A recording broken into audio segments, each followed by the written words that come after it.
Okay, right. Let's start a new session. ഈ ഒരു session നമ്മൾ ഡിസ്കസ് ചെയ്യാൻ പോകുന്നത് അക്കൗണ്ടിങ്ങിലെ വളരെ വളരെ ഇമ്പോർട്ടൻ്റ് ആയിട്ടുള്ള ഒരു മേജർ ടോപ്പിക്കാണ് എലമെന്റ്സ് ഓഫ് അക്കൗണ്ടിങ്. അക്കൗണ്ടിങ്ങിന്റെ 5 ബേസിക് ആയിട്ടുള്ള എലമെന്റ്സ് കറക്റ്റ് ആയിട്ട് മനസ്സിലാക്കിയിട്ടുണ്ട് എന്നുണ്ടെങ്കിൽ പിന്നീട് നമ്മൾ ചെയ്യുന്ന എല്ലാ കാര്യങ്ങളും നമുക്ക് ഈസി ആയിരിക്കും. ഓക്കെ, നമ്മളെ ഫൗണ്ടേഷൻ, നമ്മുടെ ഈ അക്കൗണ്ടിന്റെ ബേസ് എന്ന് പറയുന്നത് ക്ലിയർ ആയി കിട്ടും. ഓക്കെ, പലപ്പോഴും പല അക്കൗണ്ടന്മാർക്കും നന്നായിട്ട് പെർഫോം ചെയ്യാൻ പറ്റാത്തത് അതിന്റെ ഒരു റീസൺ എന്ന് പറഞ്ഞിട്ടുണ്ടെങ്കിൽ അവർക്ക് അതിന്റെ ബേസിക് ക്ലിയർ അല്ല, ഫൗണ്ടേഷൻ ക്ലിയർ അല്ല എന്നുള്ളതാണ്. ഓക്കെ, ഈ 5 എലമെന്റ് എന്താന്നുള്ളത് പ്രോപ്പറായിട്ട് പക്കായിട്ട് കണ്ടീഷൻസ് മനസ്സിലാക്കിയിട്ടുണ്ട് എന്നുണ്ടെങ്കിൽ പിന്നീട് ഏത് തന്നു കഴിഞ്ഞിട്ടുണ്ടെങ്കിൽ നമ്മൾ ഈസി ആയിട്ട് ചെയ്യാൻ പറ്റും നമുക്ക്. ഓക്കെ, അക്കൗണ്ട്സ് ചെയ്യാൻ പറ്റും. അപ്പോൾ ഈ 5 എലമെന്റ്സ് എന്താന്നുള്ളത് നമുക്ക് നോക്കാം. Okay, first one asset, second one liabilities, income, capital and expense. Just say asset, liabilities, income, capital and expenditure. Okay, 5 element. ഇതിനെ നമുക്ക് ഷോർട്ട് ആയിട്ട് ആലീസ് എന്ന് വിളിക്കാം. Alice കേട്ടിട്ടല്ലേ? Okay, just A for asset, L for liabilities, I for income, then C for capital, E for expenditure. അപ്പൊ ഇതൊരിക്കലും മറക്കരുത്. എന്തൊക്കെ മറന്നു കഴിഞ്ഞിട്ടും ആലിസ് എന്നുള്ളത് നമ്മുടെ മൈൻഡിൽ നിന്ന് വിട്ടു പോവുകയേ ചെയ്യരുത്. നമ്മൾ ഇനി അങ്ങോട്ട് അക്കൗണ്ടിങ്ങിന്റെ ജേണൽ എൻട്രീസ് ഒക്കെ പഠിക്കുന്നത് ഈ ഒരു റൂള് പ്രകാരമായിരിക്കും. Okay, Alice, asset, liabilities, income, capital and expenditure. ഈ 5 നമുക്ക് കറക്റ്റ് ആയിട്ട് മനസ്സിലാക്കാം. ഓക്കെ, നമുക്ക് ആദ്യം അസറ്റ്മെന്നല്ല തുടങ്ങുന്നത്. നമുക്ക് ആദ്യം എന്താണ് ഇൻകം എന്നുള്ളത് സ്റ്റാർട്ട് ചെയ്യാം. ഓക്കെ, നിങ്ങൾ കേട്ടിട്ടുണ്ടാവും ഇൻകം അല്ലെ, ഒരാളുടെ വരുമാനം അല്ലെങ്കിൽ റവന്യൂ എന്നൊക്കെ കേട്ടിട്ടുണ്ടാവും. അതേപോലെ തന്നെ നിങ്ങൾ കേട്ടിട്ടുള്ള ഒരു വേറൊരു ടേമാണ് സെയിൽസ്. പലരും മനസ്സിലാക്കി വെച്ചിട്ടുള്ള ഒരു തെറ്റിദ്ധാരണയാണ് ഈ സെയിൽസും ഇൻകം രണ്ടും സെയിം ആണ് എന്നുള്ളത്. ആണോ? ഒന്ന് ആലോചിച്ച് നോക്കിയേ, നിങ്ങളുടെ മൈൻഡിൽ ആലോചിച്ച് നോക്കിയേ. ഈ സെയിൽസ് എന്ന് പറയുന്നതും നിങ്ങളുടെ റവന്യൂ ഓർ ഇൻകം എന്ന് പറയുന്നതും സെയിം ആണോ? ഈ revenue or income both are same. Okay, രണ്ടും സെയിം ആണ്. റവന്യൂ എന്ന് പറഞ്ഞു കഴിഞ്ഞാൽ സെയിം ആണ്, ഇൻകം എന്ന് പറഞ്ഞു കഴിഞ്ഞാലും സെയിം തന്നെയാണ്. ബട്ട് ഈ സെയിൽസും റവന്യൂ തമ്മിലൊരു ഡിഫറൻസ് ഉണ്ട്. എന്താ ഡിഫറൻസ് നോക്കാം. നമ്മുടെ ഇൻകം അല്ലെങ്കിൽ റവന്യൂ എന്ന് പറഞ്ഞിട്ടുണ്ടെങ്കിൽ നമ്മുടെ കമ്പനി ഏൺ ചെയ്യുന്ന ഓക്കെ എല്ലാ എമൗണ്ടിനും നമ്മൾ എന്താ പറയാ, റവന്യൂ എന്നാണ് പറയാ. എന്താണ് പറയുന്നത്? നമ്മളെ ബിസിനസ് ഏൺ ചെയ്യുന്നത് വരുമാനം അല്ലെ, എന്തൊക്കെ ഏൺ ചെയ്യുന്നുണ്ടോ അതിനെ മുഴുവൻ നമ്മൾ എന്ത് പറയും, റവന്യൂ അല്ലെങ്കിൽ ഇൻകം എന്ന് പറയും. അതെങ്ങനെയൊക്കെയാണ് ഏൺ ചെയ്യുക ബിസിനസ് ഒന്നെങ്കിൽ എന്തുണ്ടാവും, അവരെ സെയിൽസ് ഉണ്ടാവും, അല്ലെങ്കിൽ സർവീസ് ഉണ്ടാവും, ചിലപ്പോൾ അവർ FD ഇട്ടിട്ട് അതിൽ നിന്ന് ഇൻട്രസ്റ്റ് കിട്ടുന്നുണ്ടാവും, അല്ലെങ്കിൽ അവർ വേറെ എവിടെയെങ്കിലും ഇൻവെസ്റ്റ് ചെയ്ത് കഴിഞ്ഞിട്ടുണ്ടെങ്കിൽ അതിൽ നിന്ന് ഡിവിഡൻഡ് കിട്ടുന്നുണ്ടാവും, അല്ലെങ്കിൽ റോയൽറ്റി ആയിട്ട് കിട്ടുന്നുണ്ടാവും. വാട്ട് എവർ എനി സോഴ്സ്, എന്ത് റിസീവ് ചെയ്യുന്നുണ്ട്, എന്ത് ഏൺ ചെയ്യുന്നുണ്ടെങ്കിലും അതിനെ നമ്മൾ എന്ത് പറയും, റവന്യൂ ഓർ ഇൻകം എന്ന് പറയും. അപ്പൊ എന്തായിരിക്കും സെയിൽസ്? നിങ്ങൾക്കൊക്കെ സുപരിചിതമായ ഒരു വേർഡ് ആയിരിക്കും സെയിൽസ് അല്ലെ. എന്തായിരിക്കും സെയിൽസ്? എന്താണോ അവരുടെ ബിസിനസിന്റെ കോർ ആക്ടിവിറ്റി, അതിന്ന് ജനറേറ്റ് ചെയ്യുന്ന ഇൻകം ആണ് നമ്മൾ എന്ത് പറയാ, സെയിൽസ് എന്ന് പറയാം. ഓക്കെ, അപ്പൊ സെയിൽസ് എന്ന് പറയുന്നത് എന്താണ്, ഒരു റവന്യൂ അല്ലെങ്കിൽ ഇൻകം തന്നെയാണ്. ബട്ട് സെയിൽസിൽ എന്ത് മാത്രമേ വരുള്ളൂ, അവരെ കോർ ബിസിനസ് നിന്ന് കിട്ടുന്ന ഇൻകം മാത്രമേ എന്തിൽ വരുള്ളൂ, സെയിൽസിൽ വരുള്ളൂ. അപ്പൊ നിങ്ങൾ റിപ്പോർട്ട് ഒക്കെ എടുത്ത് നോക്കുകയാണെന്നുണ്ടെങ്കിൽ മുകളിൽ എന്തുണ്ടാവും, ഇൻകം അല്ലെങ്കിൽ റവന്യൂ എന്നുണ്ടാവും, അതിന്റെ അണ്ടറിൽ എന്തുണ്ടാവും, സെയിൽസ് എന്നുണ്ടാവും. അതൊരു ഏൺ ചെയ്യാനുള്ള ഒരു സോഴ്സ് ആണ് അല്ലെ. അതേപോലെ തന്നെ വേറെ സോഴ്സസ് ഇല്ലേ, അവർ FD ഇട്ടിട്ടുണ്ട്, അതിൽ നിന്ന് എന്ത് കിട്ടുന്നുണ്ടാവും, ഇൻട്രസ്റ്റ് കിട്ടുന്നുണ്ടാവും, അതും അവരെ സംബന്ധിച്ച് ഇൻകം ആണ്. ബട്ട് അതൊരു സെയിൽസ് ആണോ? അല്ല. Okay, clear? ഇപ്പൊ ഫോർ എക്സാമ്പിൾ നമ്മുടെ എയ്സ്ഡ് അക്കാദമി എടുക്കാം. എയ്സ്ഡ് അക്കാദമി സ്റ്റുഡൻസിന്റെ ഫീ കിട്ടുന്നുണ്ട്. ഓക്കെ, അതാണ് മെയിൻ സോഴ്സ് ഓഫ് ഇൻകം, അല്ലെങ്കിൽ അതിന്റെ കോർ ബിസിനസ് എന്ന് പറയുന്നത്. അതിന് നമ്മൾ സെയിൽസ് എന്ന് പറയാം. ഓക്കെ, ഇനി എന്റെ അടുത്ത് കൂടുതൽ ക്യാഷ് ഉണ്ട്, ഞാൻ ആ ക്യാഷ് എന്ത് ചെയ്യാണ്, FD ഇടുകയാണ്. ബാങ്കിൽ ഫിക്സഡ് ഡെപ്പോസിറ്റ് ഇടാണ്, എനിക്ക് അതിൽ നിന്ന് ഇൻട്രസ്റ്റ് കിട്ടുന്നുണ്ട്, അത് എന്റെ സെയിൽസ് ആണോ? അല്ല, ബട്ട് അതെന്റെ എന്താണ്? ഇൻകത്തിൽ വരും. ക്ലിയർ? അപ്പോ എല്ലാ സെയിൽസും ഇൻകം ആണ്, ബട്ട് എല്ലാ ഇൻകംസും സെയിൽസ് ആയിക്കൊള്ളണം എന്ന് ഇല്ല. ജസ്റ്റ് ഒന്ന് മനസ്സിലാക്കി വെക്കുക. ഓക്കെ, അപ്പൊ ഇൻകം എന്ന് പറഞ്ഞിട്ടുണ്ടെങ്കിൽ സെയിൽസ് പ്ലസ് അതർ ഇൻകം, സെയിൽസും അതേപോലെ തന്നെ അതർ ഇൻകംസ് എന്ന് പറയുന്നത് കൂടെ കൂടിയതാണ് എന്ത്? റവന്യൂ അല്ലെങ്കിൽ ഇൻകം എന്ന് പറയുന്നത്. അപ്പൊ സെയിൽസ് എന്ന് പറഞ്ഞിട്ടുണ്ടെങ്കിൽ എന്താണോ അവരുടെ കോർ ബിസിനസ് അതിന്ന് ഏൺ ചെയ്യുന്ന മണിയെയാണ് നമ്മൾ എന്ത് പറയാ? സെയിൽസ് എന്ന് പറയാം. ഓക്കെ, പലർക്കും അറിയാറില്ല. അവരെന്ത് ചെയ്യും? സെയിൽസിന് പകരം ഇൻകം എന്ന് പറയും. ഇൻകത്തിന് പകരം എല്ലാ ഇൻകത്തിനും എന്ത് പറയും? സെയിൽസിന്റെ അണ്ടറിൽ ഹെഡ് എഴുതും. അപ്പൊ നമുക്ക് ക്ലിയർ കട്ട് പിക്ചർ ഉണ്ടായിരിക്കണം. ഓക്കെ, ഇനി പ്രോഫിറ്റ് എന്ന് പറഞ്ഞാൽ എന്താ? നമ്മുടെ എക്സ്പെൻസിനേക്കാൾ കൂടുതൽ നമ്മൾ ജനറേറ്റ് ചെയ്യുന്ന ഇൻകം ആണ് എന്ത്?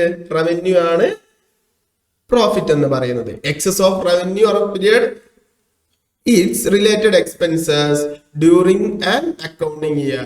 ഒരു പീരിയഡില് നമ്മൾ എക്സ്പെൻസിനേക്കാൾ കൂടുതൽ ഏൺ ചെയ്യുന്ന റവന്യൂ ആണ് നമ്മൾ എന്ത് പറയാ? പ്രോഫിറ്റ് എന്ന് പറയാ. പ്രോഫിറ്റ് കണ്ടുപിടിക്കാനുള്ള ഇക്വേഷൻ എന്താ? വെരി സിമ്പിൾ, ഏതൊരാൾക്ക് അറിഞ്ഞൂടെ? എന്താണ്? റവന്യൂ മൈനസ് എക്സ്പെൻസ് ആണ് എന്ത്? പ്രോഫിറ്റ് എന്ന് പറയുന്നത്. ജസ്റ്റ് ഞാൻ മെൻഷൻ ചെയ്തു എന്നേ ഉള്ളൂ. അപ്പൊ നമ്മൾ എന്ത് പഠിച്ചു? ആൻഡീസിലെ 1 എലമെന്റ് പഠിച്ചു, ഇൻകം. ഓക്കെ, അപ്പൊ അതിന് നമ്മൾ പഠിച്ചതാണ് എന്ത്? എന്താണ് ഇൻകും സെയിൽസും തമ്മിലുള്ള ഡിഫറൻസ് എന്നുള്ളത്. ഇനി നമുക്കറിയണം എന്താണ് എക്സ്പെൻസ് അല്ലെങ്കിൽ expenditure. Cost include by a business in the process of earning revenue are known as expense. നമ്മൾ ഇൻകം ഏൺ ചെയ്യാനും വേണ്ടിയിട്ട് ഇൻകർ ചെയ്യുന്ന കോസ്റ്റ് ആണ് എന്ത്? എക്സ്പെൻസ് എന്ന് പറയുന്നത്. നമ്മളൊരു ഇൻകം ജനറേറ്റ് ചെയ്യണമെന്നുണ്ടെങ്കിൽ നമ്മൾ അതിന് ചെലവാക്കുന്ന എമൗണ്ട് ഉണ്ടല്ലോ, അതിനെയാണ് നമ്മൾ എന്ത് പറയാ? എക്സ്പെൻസ് എന്ന് പറയാ.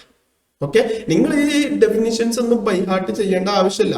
ബട്ട് ബേസിക്കലി എന്താണെന്നുള്ളത് മനസ്സിലാക്കി വെക്കലാണ് ഏറ്റവും കൂടുതൽ ഇമ്പോർട്ടൻസ്. ഓക്കെ, ഇനി നമുക്ക് കുറച്ച് എക്സ്പെൻസുകൾ നോക്കാം.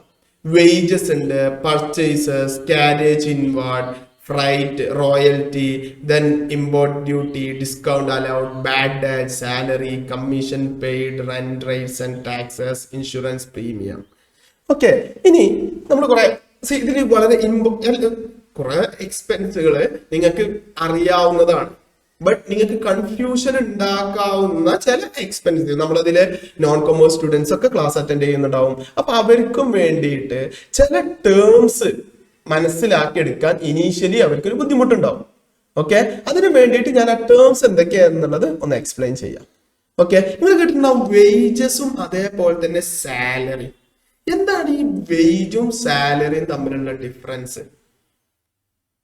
ഒന്ന് ആലോചിച്ച് നോക്കിയേ, എന്തായിരിക്കും വേജും സാലറിയും തമ്മിലുള്ള ഡിഫറൻസ്? ഓക്കെ, സി പലരും പറയാവുന്നതാണ് മന്ത്ലി കൊടുക്കുന്നതാണെങ്കിൽ സാലറി, ഡെയിലി കൊടുക്കുന്നതാണെങ്കിൽ വേജ്. അങ്ങനെയാണ്? ഒരിക്കലും അല്ല. ഓക്കെ, വേജ് എന്ന് പറയുന്നത് typically paid on hourly or daily basis. നമ്മൾ എന്ത് ബേസിലാണ് ഇത് കാൽക്കുലേറ്റ് ചെയ്യുന്നത്? കൊടുക്കുന്നതല്ല നമ്മൾ നോക്കേണ്ടത്, എന്തിന്റെ ബേസിലാണ് നമ്മളത് കാൽക്കുലേറ്റ് ചെയ്യുന്നതാണ് നമ്മൾ നോക്കേണ്ടത്. ഓക്കെ, നമ്മളിപ്പോ ഹവർലി റേറ്റ് ആണെന്ന് വെച്ചു.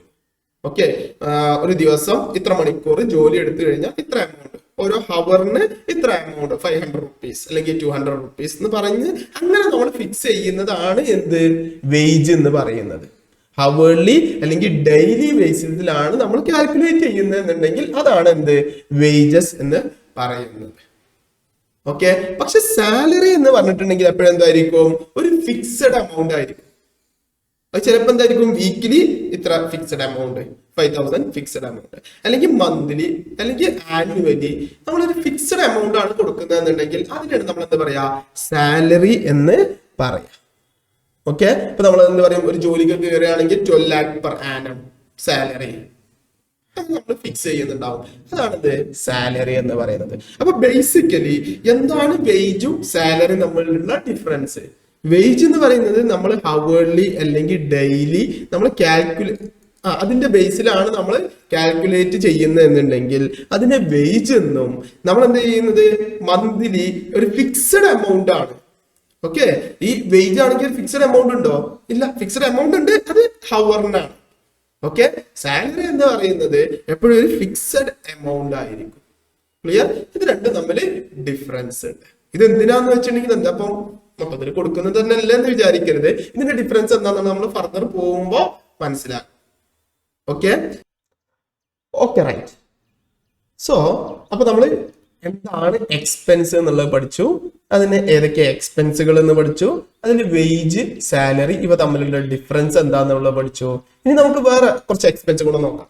കാരേജ്, നിങ്ങൾക്ക് ഡൗട്ട്ഫുൾ ആയി വരാവുന്ന കുറച്ച് എക്സ്പെൻസുകളോട് ഞാൻ എക്സ്പ്ലെയിൻ ചെയ്യാം. Carriage inward and carriage outward. Okay, എന്താണ് ഈ കാരേജ് ഇൻവാർഡും കാരേജ് ഔട്ട്വാർഡും തമ്മിലുള്ള ഡിഫറൻസ്? ഓക്കെ, കാരേജ് ഇൻവാർഡ് രണ്ടും എന്താണ്, ട്രാൻസ്പോർട്ടേഷൻ കോസ്റ്റ് ആണ്. ഓക്കെ, കാരേജ് ഇൻവാർഡ് ആയിക്കോട്ടെ കാരേജ് ഔട്ട്വാർഡ് ആയിക്കോട്ടെ, രണ്ടും ട്രാൻസ്പോർട്ടേഷൻ കോസ്റ്റ് ആണ്. പക്ഷെ ഇത് തമ്മിൽ ഡിഫറൻസ് ഉണ്ട്. എന്താണ് ഡിഫറൻസ്? കാരേജ് ഇൻവാർഡ്, ഇൻവാർഡ് എന്ന് പറയുമ്പോൾ നമ്മുടെ ഫാക്ടറി ഗേറ്റ് ഉണ്ട്. ജസ്റ്റ് ഒന്ന് വിഷ്വലൈസ് ചെയ്ത് കഴിഞ്ഞിട്ടുണ്ടെങ്കിൽ ഈസി ആയിട്ട് മനസ്സിലാക്കാവുന്നതേ ഉള്ളൂ. ഓക്കെ, നമ്മുടെ ഫാക്ടറി ഗേറ്റ് ഉണ്ട്. ഈ ഫാക്ടറി ഗേറ്റിന് ഉള്ളിലോട്ട് ഗുഡ്സ് കൊണ്ടുവരാനെടുക്കുന്ന ട്രാൻസ്പോർട്ടേഷൻ കോസ്റ്റ്. ഓക്കെ, നമ്മുടെ ഫാക്ടറിയുടെ ഉള്ളിലോട്ട് ഗുഡ്സ് കൊണ്ടുവരാനെടുക്കുന്ന ട്രാൻസ്പോർട്ടേഷൻ കോസ്റ്റ്. വളരെ സിമ്പിൾ ആയിട്ട് പറഞ്ഞിട്ടുണ്ടെങ്കിൽ നമ്മൾ പർച്ചേസ് ചെയ്യുമ്പോൾ നമുക്ക് വരുന്ന ട്രാൻസ്പോർട്ടേഷൻ കോസ്റ്റ് ഉണ്ടല്ലോ, അതാണ് എന്ത്, കാരേജ് ഇൻവാർഡ്. ഓക്കെ, പർച്ചേസ് ചെയ്യാനും വേണ്ടിയിട്ട് നമ്മൾ ഇൻകർ ചെയ്യുന്ന ട്രാൻസ്പോർട്ടേഷൻ കോസ്റ്റ് ആണ് എന്ത്, കാരേജ് ഇൻവാർഡ്. അപ്പൊ എന്തായിരിക്കും കാരേജ് ഔട്ട്വാർഡ്? നമ്മുടെ ഫാക്ടറിയിൽ നിന്ന് എപ്പോഴാണ് ഗുഡ്സ് പുറത്തേക്ക് പോവുക? സെയിൽ ചെയ്യുമ്പോൾ. അപ്പൊ സെയിൽ ചെയ്യാനും വേണ്ടിയിട്ട്, ഓക്കെ, നമ്മുടെ കസ്റ്റമർ അടുത്തേക്ക് നമ്മളെ ഗുഡ്സ് എത്തിക്കാനും വേണ്ടിയിട്ട് നമുക്ക് വരുന്ന ട്രാൻസ്പോർട്ടേഷൻ കോസ്റ്റ് ഉണ്ടല്ലോ, അതാണ് എന്ത്, കാരേജ് ഔട്ട്വാർഡ്. രണ്ടും മനസ്സിലാക്കി വെച്ച് കഴിഞ്ഞിട്ടുണ്ടെങ്കിൽ അത് നമുക്ക് ഫർദർ മനസ്സിലാവുള്ളൂ. ഓക്കെ, അപ്പൊ കാരേജ് ഇൻവാർഡ് എന്ന് പറഞ്ഞിട്ടുണ്ടെങ്കിൽ പർച്ചേസ് ചെയ്യാനും വേണ്ടിയിട്ട് എടുക്കുന്ന ട്രാൻസ്പോർട്ടേഷൻ കോസ്റ്റ്. കാരേജ് ഔട്ട്വാർഡ് എന്ന് പറഞ്ഞെങ്കിൽ സെയിൽ ചെയ്യാനും വേണ്ടിയിട്ട് നമുക്ക് എടുക്കുന്ന ട്രാൻസ്പോർട്ടേഷൻ കോസ്റ്റ്. ഓക്കെ, പിന്നെ ഒരു വേർഡാണ് ബാഡ് ഡെപ്റ്റ്. ഡെപ്റ്റ് എന്ന് പറഞ്ഞാൽ നമുക്കറിയാം, ഡെപ്റ്റ് എന്ന് പറഞ്ഞാൽ എന്താണ്, കടം അല്ലെ, നമുക്ക് കിട്ടാനുള്ള കടം, അതിനെയാണ് നമ്മൾ എന്താ പറയാ, ഡെപ്റ്റ് എന്ന് പറയാം. തരാനുള്ള ആൾക്കാരെയാണ് നമ്മൾ എന്താ പറയാ, ഡെപ്റ്റേഴ്സ് എന്ന് പറയാം. നമുക്ക് പൈസ, നമ്മളൊരു സാധനം ഒരാൾക്ക് വിറ്റു, അയാൾ നമുക്ക് പൈസ തരാനുണ്ട്, അയാൾ നമ്മൾ എന്ത് പറയും, ഡെപ്റ്റർ എന്ന് പറയും. ഓക്കെ, അല്ലെങ്കിൽ സൺട്രി ഡെപ്റ്റർ എന്ന് പറയും. നമുക്ക് പൈസ തരാനുള്ള ആള്, ബേസിക്കലി കസ്റ്റമേഴ്സിനെയാണ് നമ്മൾ എന്ത് പറയാ, ഡെപ്റ്റർ എന്ന് പറയാം. ഓക്കെ, നമ്മളൊരാൾക്ക് പൈസ കൊടുക്കാനുണ്ട്, നമ്മൾ പർച്ചേസ് ചെയ്യുമ്പോ നമുക്ക് എന്തുണ്ട്, പൈസ കൊടുക്കാനുണ്ട്, അയാളാണ് നമ്മൾ എന്ത് പറയാ, ക്രെഡിറ്റർ എന്ന് പറയാം, അല്ലെങ്കിൽ സൺട്രി ക്രെഡിറ്റർ എന്ന് പറയാം. ബേസിക്കലി അതാരായിരിക്കും, നമ്മുടെ സപ്ലയേഴ്സ് ആയിരിക്കും. ഓക്കെ, ദെൻ നെക്സ്റ്റ് ഒരു വേർഡാണ് അതില്. അപ്പൊ ഡെറ്റ് എന്താണെന്ന് നമുക്കറിയാം, ഡെറ്റർ എന്താണെന്ന് അറിയാം. ഇനി ബാഡ് ഡെപ്റ്റ്, ആ പേരിൽ തന്നെ ഉണ്ട് അല്ലെ, ബാഡ് ആയിട്ടുള്ള ഡെറ്റ്. ദാറ്റ് മീൻസ് നമുക്ക് ഒരാൾ പൈസ തരാനുണ്ട്, പിന്നെ അയാൾക്ക് എന്ത് ചെയ്യുന്നില്ല, ആ പൈസ കിട്ടുന്നില്ല എന്നുണ്ടെങ്കിൽ അത് നമ്മളെ സംബന്ധിച്ച് എന്താണ്, ഒരു എക്സ്പെൻസ് അല്ലേ, ലോസ് അല്ലേ നമ്മളെ സംബന്ധിച്ച്. ഒരു കസ്റ്റമർ നമുക്ക് പൈസ തരാനുണ്ട്, അയാൾ എന്ത് ചെയ്യുന്നില്ല, പൈസ തരുന്നില്ല, അയാൾക്ക് തരാൻ പറ്റുന്നില്ല, അതെന്താണ് നമ്മളെ സംബന്ധിച്ച് ഒരു ലോസ് ആണ്, എക്സ്പെൻസ് ആണ്. നെക്സ്റ്റ് ഒരു വേർഡാണ് ഡിപ്രിസിയേഷൻ. നമ്മൾ ഫർദർ ആയിട്ട് പിന്നീട് പഠിക്കും എങ്ങനെയാണ് ഡിപ്രിസിയേഷൻ എന്നൊക്കെ ഉള്ളത്. ബേസിക്കലി എന്താണ് ഡിപ്രിസിയേഷൻ എന്ന് പറഞ്ഞിട്ടുണ്ടെങ്കിൽ, നമ്മളിപ്പോ ഒരു അസറ്റ് പർച്ചേസ് ചെയ്യുകയാണെന്ന് നോക്കുക. ഫോർ എക്സാമ്പിൾ, നമ്മളൊരു ലാപ്ടോപ്പ് പർച്ചേസ് ചെയ്യുന്നു. ഓക്കെ, നമ്മൾ പർച്ചേസ് ചെയ്യുന്നത് ഒരു 50,000 റുപ്പീസിനാണ് ലാപ്ടോപ്പ് പർച്ചേസ് ചെയ്യുന്നത്. 5 വർഷം നമുക്കിത് യൂസ് ചെയ്യാം. ഓക്കെ, 50,000 റുപ്പീസിന് നമ്മൾ ലാപ്ടോപ്പ് പർച്ചേസ് ചെയ്യുന്നു, 5 വർഷം നമുക്കിത് യൂസ് ചെയ്യാൻ പറ്റും. നമുക്ക് ഉറപ്പൊന്നും പറയാൻ പറ്റില്ല എത്ര വർഷമാണെന്നുള്ളത്, ബട്ട് നമ്മൾ ഒരു എസ്റ്റിമേഷൻ പ്രകാരം 5 വർഷം നോക്കുക.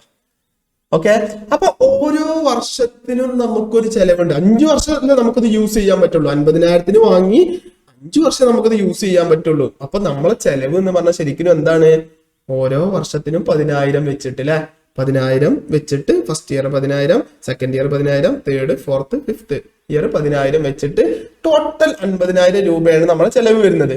ഓക്കെ, ഈ അസറ്റ് ഇന്ന് വാങ്ങിയ, ഇപ്പൊ നമ്മൾ വാങ്ങുമ്പോ 50,000, 1 ഇയർ കഴിയുമ്പോഴും അതേ 50,000 അസറ്റിന് വാല്യൂ ഉണ്ടാവുമോ?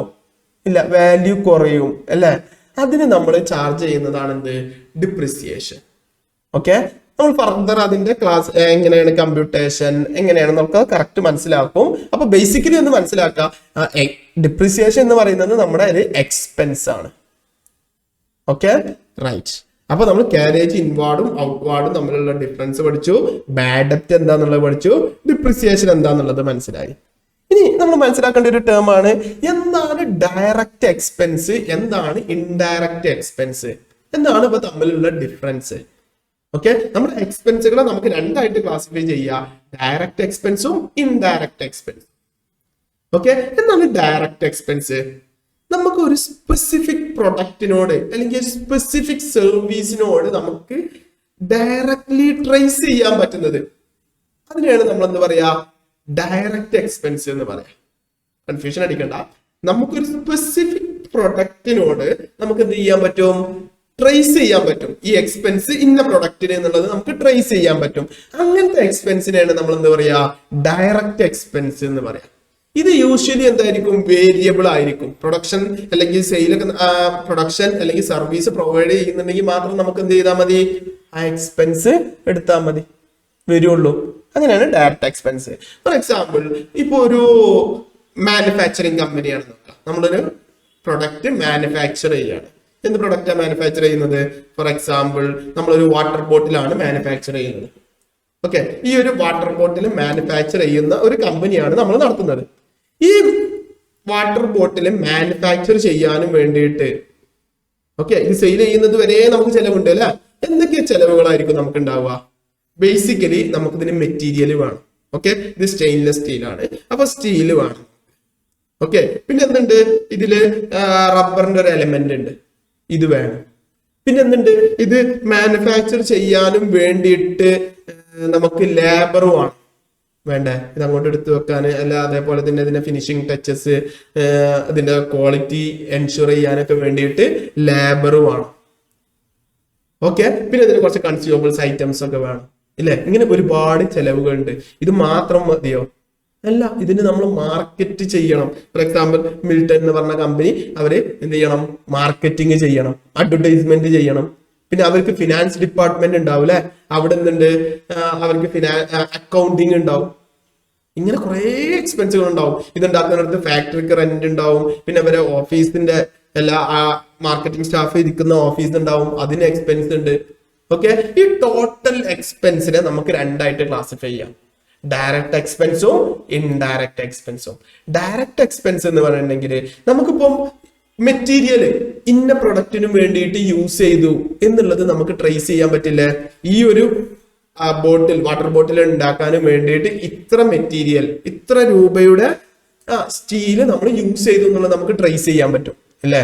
അതേപോലെ തന്നെ ഇത് പ്രിപ്പയർ ചെയ്യാനും വേണ്ടിയിട്ട് നമുക്ക് ഒരു ഒരാളുടെ എത്ര വർക്കിംഗ് ഹവേഴ്സ് സ്പെൻഡ് ചെയ്തു, അതിന് നമ്മൾ എത്ര കൂലി കൊടുത്തു എന്നുള്ളത് നമുക്ക് ട്രേസ് ചെയ്യാൻ പറ്റും അല്ലെ. അപ്പൊ നമുക്ക് ഡയറക്ട്ലി ട്രേസ് ചെയ്യാൻ പറ്റുന്ന എക്സ്പെൻസുകളാണ് നമ്മൾ എന്ത് പറയാ, ഡയറക്റ്റ് എക്സ്പെൻസുകൾ എന്ന് പറയാം. ഫോർ എക്സാമ്പിൾ, അവിടെ ഒരു മാർക്കറ്റിംഗ് ടീം ഉണ്ട്. ഈ മാർക്കറ്റിംഗ് ടീമിന് വേണ്ടിയിട്ട് നമ്മൾ കൊടുക്കുന്ന സാലറി, അത് ഏത് പ്രൊഡക്റ്റിനാണ് എങ്ങനെയെന്നുള്ളത് നമുക്ക് കറക്റ്റ്ലി ട്രേസ് ചെയ്യാൻ പറ്റുമോ? ഇല്ല. അതേപോലെ തന്നെ അവിടെ അക്കൗണ്ട്സ് ഡിപ്പാർട്ട്മെന്റ് ഉണ്ടാവും. ഓക്കെ, ഈ അക്കൗണ്ട്സ് ഡിപ്പാർട്ട്മെന്റ് ഏത് പ്രൊഡക്റ്റിനും വേണ്ടിയിട്ട് നമ്മൾ എത്ര കോസ്റ്റ് വന്നു എന്നുള്ളത് നമുക്ക് ട്രേസ് ചെയ്യാൻ പറ്റുമോ? ഇല്ല, അവര് ജനറിക് ആയിട്ടാണ് ചെയ്യുന്നത് അല്ലെ. അങ്ങനെ നമ്മൾ ജനറിക് ആയിട്ട് ചെയ്യുന്നത് അല്ലെങ്കിൽ ഒരു സ്പെസിഫിക് പ്രൊഡക്റ്റിനോട് സർവീസസിനോട് നമുക്ക് ട്രേസ് ചെയ്യാൻ പറ്റാത്ത എക്സ്പെൻസുകളെയാണ് നമ്മൾ എന്ത് പറയാ, ഇൻഡയറക്റ്റ് എക്സ്പെൻസ് എന്ന് പറയാം.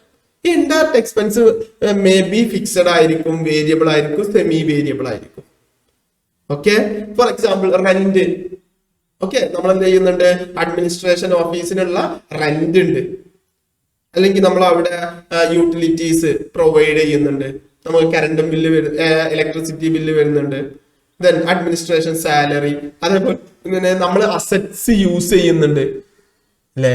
ഈ അസറ്റ്സ് യൂസ് ചെയ്യുന്നതിന് നമുക്കൊരു കോസ്റ്റ് ഇല്ല. നേരത്തെ പറഞ്ഞ ഡിപ്രിസിയേഷൻ വരുന്നില്ലേ. ഇതൊക്കെ ഓരോ പ്രൊഡക്റ്റിന് എത്ര എന്നുള്ളത് നമുക്ക് അസർട്ടൈൻ ചെയ്യാൻ പറ്റുമോ? പറ്റില്ല. അപ്പൊ അതെന്താണ്, ഇൻഡയറക്റ്റ് എക്സ്പെൻസ് ആണ്. പലരും ചെയ്യുന്ന ഒരു തെറ്റായ കാര്യമാണ് ഈ ഏതൊക്കെയാണ് ഡയറക്റ്റ് എക്സ്പെൻസ്, ഏതൊക്കെയാണ് ഇൻഡയറക്റ്റ് എക്സ്പെൻസ് എന്നുള്ളത് ബൈ ഹാർട്ട് ചെയ്യുക. ചിലപ്പോൾ നിങ്ങളും ഇത് ചെയ്തിട്ടുണ്ടാവും. ഡിഗ്രിക്ക് പഠിക്കുമ്പോഴോ അല്ലെങ്കിൽ പ്ലസ് ടുവിനൊക്കെ കൊമേഴ്സ് ഒക്കെ എടുത്തിട്ടുള്ളവർ ഇത് പഠിച്ചു വെച്ചിട്ടുണ്ടാവും. ടീച്ചേഴ്സ് നിങ്ങൾക്ക് പഠിപ്പിച്ചു തന്നിട്ടുണ്ടാവും. Wages direct expense, salary indirect expense, electricity indirect expense. അങ്ങനെ ഒരിക്കലും പഠിച്ചു വെക്കരുത്. കാരണം എന്ത് വെച്ചിട്ടുണ്ടെങ്കിൽ ഓരോ ബിസിനസ്സിനും ഡിഫറെന്റ് ആയിരിക്കും ഡയറക്റ്റ് എക്സ്പെൻസ്. ചില കേസസിൽ ഫോർ എക്സാമ്പിൾ റെന്റ് നമുക്ക് ഒരിക്കലും ഇൻഡയറക്റ്റ് എക്സ്പെൻസ് ആണ് എപ്പോഴും എന്ന് പറയാൻ പറ്റില്ല. ചില ബിസിനസ്സിന് റെന്റ് എന്തായിരിക്കും? ഡയറക്റ്റ് എക്സ്പെൻസ് ആയിരിക്കും.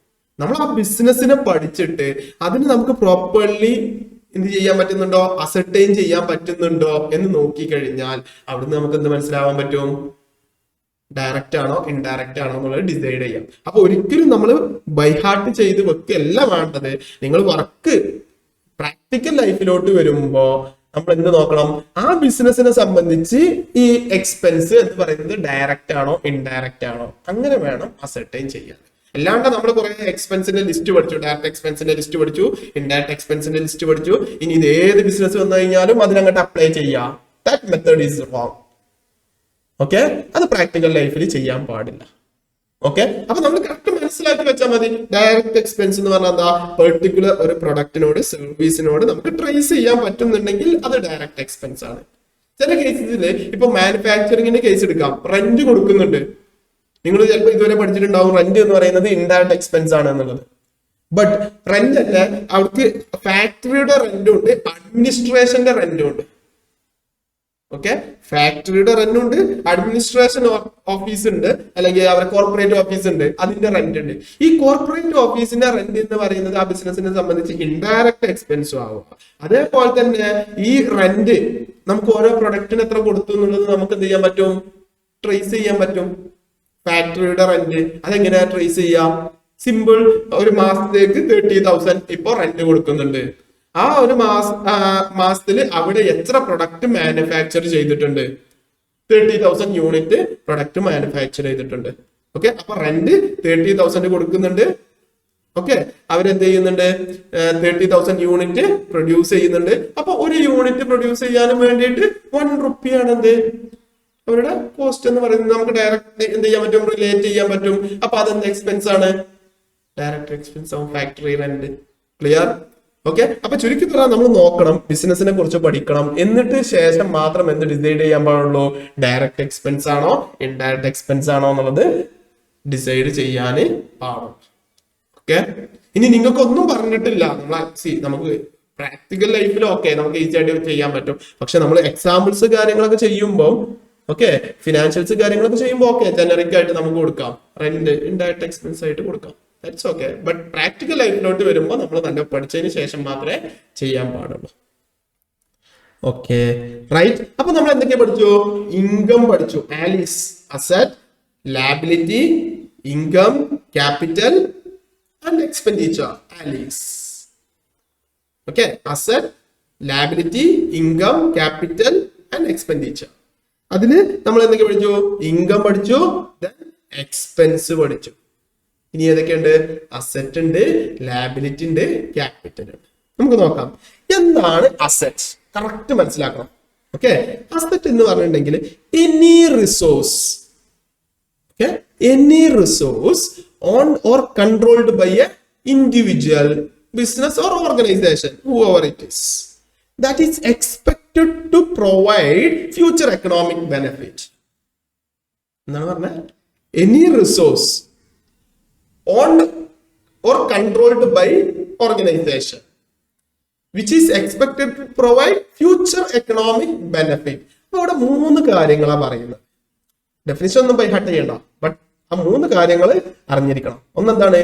എന്ത് റിസോഴ്സ് ആയിക്കോട്ടെ അതിന്റെ ഓണർഷിപ്പ് ആരുടെ പേരിൽ വേണം? ബിസിനസിന്റെ പേരിലായിരിക്കണം. ദെൻ അതിന് ഫ്യൂച്ചർ എക്കണോമിക് ബെനിഫിറ്റ് ഉണ്ടോ നോക്കണം. അങ്ങനെയാണെങ്കിൽ നമ്മൾ അതിനെന്ത് പറയും? അസറ്റ് എന്ന് പറയും.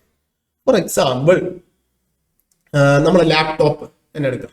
ഞാൻ എപ്പോഴും എന്തിനാ ഈ ലാപ്ടോപ്പ് പറഞ്ഞതെന്ന് വെച്ചിട്ടുണ്ടെങ്കിൽ എന്റെ മുന്നിലുള്ള എക്സാമ്പിൾ ആലോചിക്കുമ്പോൾ പെട്ടെന്ന് മുന്നിൽ വരുന്ന സാധനം ലാപ്ടോപ്പ് ആണ്. അതുകൊണ്ടാണ് എപ്പോഴും ലാപ്ടോപ്പ് എക്സാമ്പിൾ പറയുന്നത്. ഓക്കെ, ദെൻ സി ലാപ്ടോപ്പ് ഈ ലാപ്ടോപ്പ് അസറ്റ് ആണോ എക്സ്പെൻസ് ആണോ എന്ന് നമ്മൾ എങ്ങനെ ഡിസൈഡ് ചെയ്യാം? ഓക്കെ, ഈ ലാപ്ടോപ്പ് എന്ന് പറയുന്നത് ഫസ്റ്റ് കാര്യം ഇതൊരു റിസോഴ്സ് ആണ് അല്ലെ, റിസോഴ്സ് ആണ്. ദെൻ അതിന്റെ ഓണർഷിപ്പ് ബിസിനസിന്റെ പേരിലാണോ? യെസ്, നമ്മൾ പർച്ചേസ് ചെയ്യുമ്പോൾ നമ്മുടെ ബിസിനസിന്റെ പേരിലാണ്. ദെൻ അതിന് ഫ്യൂച്ചർ എക്കണോമിക് ബെനിഫിറ്റ് ഉണ്ടോ? ഓഫ് കോഴ്സ്, നമുക്ക് ഫ്യൂച്ചറിലും ഇത് യൂസ് ചെയ്യാൻ പറ്റില്ലേ? അപ്പൊ അത് നമ്മളെ സംബന്ധിച്ച് എന്താണ്? അസെറ്റ് ആണ്. നമ്മൾ ഈ 3 കണ്ടീഷൻസ് നോക്കണം. ഓക്കെ, അല്ല ഈ ഇതേ ലാപ്ടോപ്പ് തന്നെ ഞാൻ റെന്റിന് എടുത്തിട്ടുള്ളതാണ്. ഇപ്പൊ റെന്റിന് ലാപ്ടോപ്പ് ഒക്കെ കിട്ടും. ഓക്കെ, ഞാനിത് മന്ത്ലി ഒരു 5,000 കൊടുത്തുകൊണ്ട് റെന്റിന് എടുക്കുന്ന ലാപ്ടോപ്പാണ്.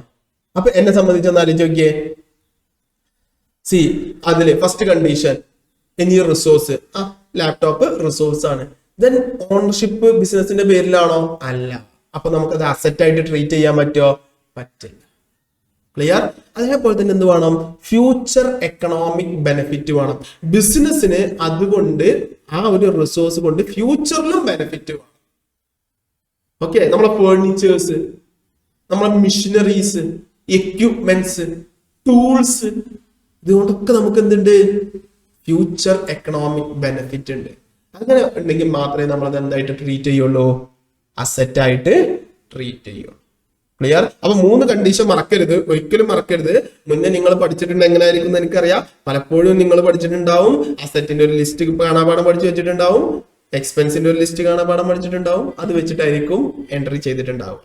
Never do like that. Okay, ഒരിക്കലും നമ്മൾ കാണാണ്ട് പഠിച്ചു വെക്കരുത്. കാരണം സിറ്റുവേഷൻ ടു സിറ്റുവേഷൻ ഡിഫറെന്റ് ആയിരിക്കും. നമ്മൾ ഈ 3 കണ്ടീഷൻ പഠിച്ചാൽ മതി. ഈ ഏത് സാധനം തന്നു കഴിഞ്ഞാലും നമുക്കൊരു ഡൗട്ട് വരികയാണ്, ഇത് എക്സ്പെൻസ് ആണോ അസറ്റ് ആണോ? നമ്മൾ എന്താ നോക്കണ്ടേ? 3 കണ്ടീഷൻ സാറ്റിസ്ഫൈ ചെയ്യുന്നുണ്ടോ? ഫസ്റ്റ് കണ്ടീഷൻ ഇതൊരു റിസോഴ്സ് ആണോ? ദെൻ രണ്ടാമത്തെ കണ്ടീഷൻ ഓണർഷിപ്പ് ബിസിനസിന്റെ പേര് അല്ലെങ്കിൽ കൺട്രോൾ ബിസിനസിന്റെ പേരിലുണ്ടോ? മൂന്നാമത്തെ കണ്ടീഷൻ ഇതിന് ഫ്യൂച്ചർ എക്കണോമിക് ബെനിഫിറ്റ് ഉണ്ടോ നോക്കണം. ഈ 3 കണ്ടീഷൻസ് സാറ്റിസ്ഫൈ ചെയ്ത് കഴിഞ്ഞിട്ട് നമ്മളൊരു കോസ്റ്റ് ഇൻകർ ചെയ്യുമ്പോ, നമ്മളൊരു ചെലവാക്കുമ്പോ അതെന്തിനാ വരിക? നമ്മൾ എന്ത് ചെലവായിക്കോട്ടെ, നമ്മൾ ചെലവാക്കുമ്പോ അത് എങ്ങനെ വരും? ഒന്നെങ്കിൽ അതെന്തായിരിക്കും?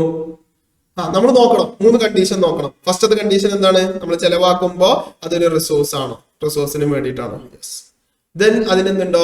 കൺട്രോള് അല്ലെങ്കിൽ അതിന്റെ ഓണർഷിപ്പ് ബിസിനസിന്റെ പേരിലാണ്. മൂന്നാമത് അതുകൊണ്ട് ഫ്യൂച്ചറിൽ ബെനിഫിറ്റ് ഉണ്ടോ? അങ്ങനെയാണെങ്കിൽ അസറ്റ്. അല്ലാത്ത കോസ്റ്റ് ഒക്കെ എന്തായിരിക്കും? എക്സ്പെൻസ്. Okay, right. ദെൻ അസറ്റുകൾ തന്നെ നമുക്ക് 2ആയിട്ട് ഡിവൈഡ് ചെയ്യാം. കറന്റ് അസറ്റും നോൺ കറന്റ് അസറ്റും. Okay, current asset and non current asset. ഞാൻ നിങ്ങൾക്ക് ഫ്യൂച്ചറിലോട്ടുള്ള ബേസ്, ഫിനാൻഷ്യൽസ് ഒക്കെ ഉണ്ടാക്കാനുള്ള ബേസ് ഇവിടുന്ന് തന്നെ ക്രിയേറ്റ് ചെയ്ത് പോവാണ്. അപ്പൊ ഇവിടുന്ന് തന്നെ പഠിച്ചിട്ടുണ്ടെങ്കിൽ ഭയങ്കര ഈസി ആയിരിക്കും. നമുക്ക് ആ ബേസ് ഇങ്ങനെ പെട്ടെന്ന് കിട്ടി ഫ്യൂച്ചർക്ക് പോകുമ്പോൾ വളരെ സിമ്പിൾ ആയിട്ട് നമുക്ക് കംപ്ലീറ്റ് ചെയ്ത് പോവാം. ഓക്കെ, എന്നാണ് കറന്റ് അസറ്റും നോൺ കറന്റ് അസറ്റും. Current and non current. Current എന്ന് പറഞ്ഞാൽ പെട്ടെന്ന് അല്ലേ? Okay, assets that are expected to be converted into cash or sold or consumed within 1 year. എന്താണ് കറന്റ് അസറ്റ് എന്ന് പറയുകയാണെങ്കിൽ 1 year കൊണ്ട് നമുക്ക് ഒന്നെങ്കിൽ ക്യാഷ് ആക്കി കൺവേർട്ട് ചെയ്യാൻ പറ്റുന്നത്, അല്ലെങ്കിൽ നമുക്ക് സെയിൽ ചെയ്യാൻ പറ്റുന്നത്, അല്ലെങ്കിൽ നമ്മൾ പ്രൊഡക്ഷന് വേണ്ടി കൺസ്യൂം ചെയ്യുന്നത്, അതിനെയാണ് നമ്മൾ എന്ത് പറയാ? കറന്റ് അസറ്റ് എന്ന് പറയാം. സിമ്പിൾ ആയിട്ട് 1 year കൊണ്ട് നമുക്ക് എന്ത് ചെയ്യാൻ പറ്റുന്നത്? കൺവേർട്ട് ചെയ്യണം. ഒന്നെങ്കിൽ നമ്മൾ അത് എന്താക്കണം? 1 year കൊണ്ട് നമുക്കത് എന്ത് ആക്കാൻ പറ്റും? ക്യാഷ് ആക്കാൻ പറ്റും. അല്ലെങ്കിൽ നമുക്ക് 1 year കൊണ്ട് നമുക്ക് സെയിൽ ചെയ്യാൻ പറ്റും. അല്ലെങ്കിൽ നമ്മൾക്ക് എന്ത് ചെയ്യാൻ പറ്റും? പ്രൊഡക്ഷനിൽ യൂസ് ചെയ്യുന്നത്. അതിനാണ് നമ്മൾ എന്ത് പറയാ? കറന്റ് അസറ്റ് എന്ന് പറയാം. ഫോർ എക്സാമ്പിൾ, നമ്മുടെ അടുത്തുണ്ടായിരുന്ന cash, then cash equivalence like നമ്മൾ എന്തുണ്ട്? ബാങ്കിൽ ഡെപ്പോസിറ്റ് ചെയ്തിട്ടുണ്ട്. നമ്മുടെ ബാങ്ക് ബാലൻസ് ഉണ്ടാവില്ലേ? അതെന്താണ്? കറന്റ് അസറ്റ് ആണ്. നമുക്ക് പെട്ടെന്ന് കൺവേർട്ട് ചെയ്യാൻ പറ്റില്ല.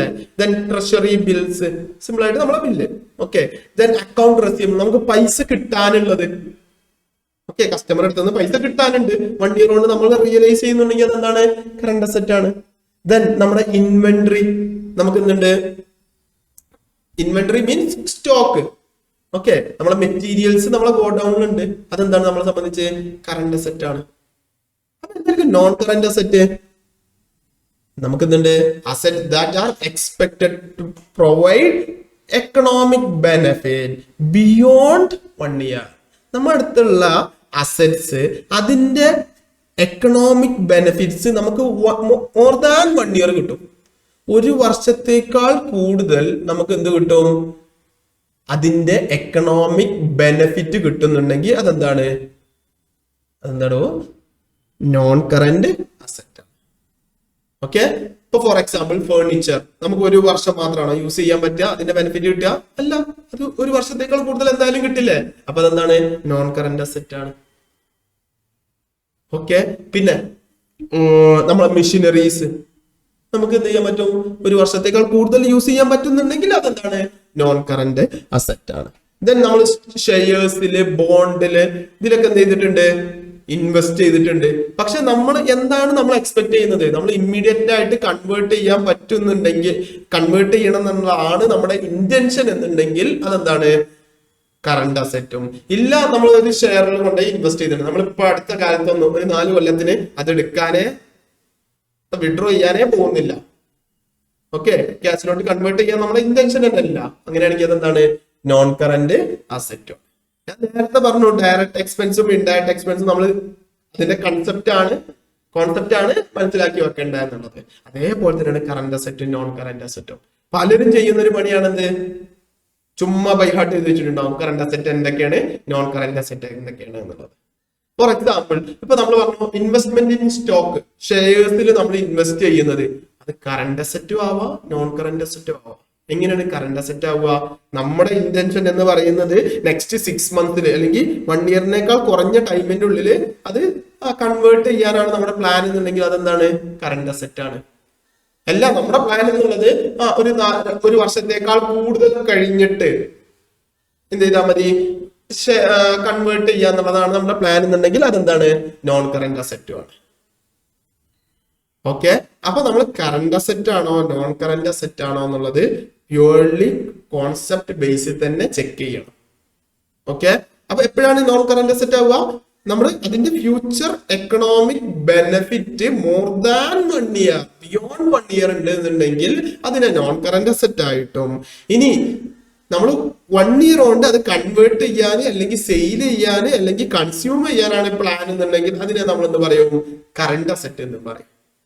Hope you all are clear. ഇനി നിങ്ങൾ പഠിച്ചിട്ടുണ്ടാവും ഡെറ്റേഴ്സ് കറന്റ് അസറ്റ് എന്നുള്ളത്. എപ്പോഴും ഡെറ്റേഴ്സ് കറന്റ് അസറ്റ് തന്നെ ആവണമെന്നുണ്ടോ? നമ്മളെ കസ്റ്റമർ പൈസ തരാനുള്ള എപ്പോഴും കറന്റ് അസറ്റ് ആവണമെന്നുണ്ടോ? ഇല്ല. നമ്മൾ ഫോർ എക്സാമ്പിൾ, നിങ്ങൾ എനിക്കൊരു സാധനം വിറ്റു. ഓക്കെ, നിങ്ങൾ എനിക്ക് സാധനം വിറ്റു, കടമായിട്ടാണ് വിറ്റിട്ടുള്ളത്. ഓക്കെ, ഞാൻ നിങ്ങളോട് പറഞ്ഞിട്ടുള്ളത് 2 വർഷം കഴിഞ്ഞിട്ട് പൈസ തരാന്നുള്ളതാണ്. ഓക്കെ, ഗുഡ്സ് വിറ്റു, 2 വർഷം കഴിഞ്ഞിട്ടാണ് ഞാൻ നിങ്ങൾക്ക് പൈസ തരിക. അത് നിങ്ങളെ അസറ്റ് ആയിട്ട് എഴുതുമ്പോ കറന്റ് അസറ്റ് ആയിട്ടാണോ നോൺ കറന്റ് അസറ്റ് ആയിട്ടാണോ എഴുതേണ്ടത്? നോൺ കറന്റ് അസറ്റ് ആയിട്ടാണ് എഴുതുന്നത്. എന്തുകൊണ്ടാ? അതിന്റെ ബെനിഫിറ്റ് എന്തുണ്ട്? മോർ ദാൻ 1 ഇയർ ഉള്ള. ഓക്കെ, 1 ഇയർ കഴിഞ്ഞിട്ടാണ് കിട്ടുള്ളൂ. അപ്പൊ അതെന്താ? Non current asset. ക്ലിയർ? ഇല്ല, ഞാൻ പറഞ്ഞിട്ടുണ്ട് 6 മന്ത്സ് കൊണ്ട് പൈസ തരാം എന്ന് പറഞ്ഞിട്ടുണ്ടെങ്കിൽ അതെന്താണ്? കറന്റ് അസറ്റും ആണ്. ഓക്കെ, എന്തിനാണ് നമ്മൾ ഈ കറന്റ് അസറ്റും നോൺ കറന്റ് അസറ്റും ഒക്കെ ഇങ്ങനെ പഠിക്കേണ്ട കാരണം എന്താ?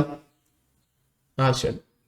ഓക്കെ, എന്ന് വെച്ചാൽ നമ്മളെ ബിസിനസിന്റെ ലിക്വിഡിറ്റി നമുക്കറിയണം. 1 ഇയറിന്റെ ഉള്ളിൽ എന്ത് സംഭവിക്കും എന്നറിയണം.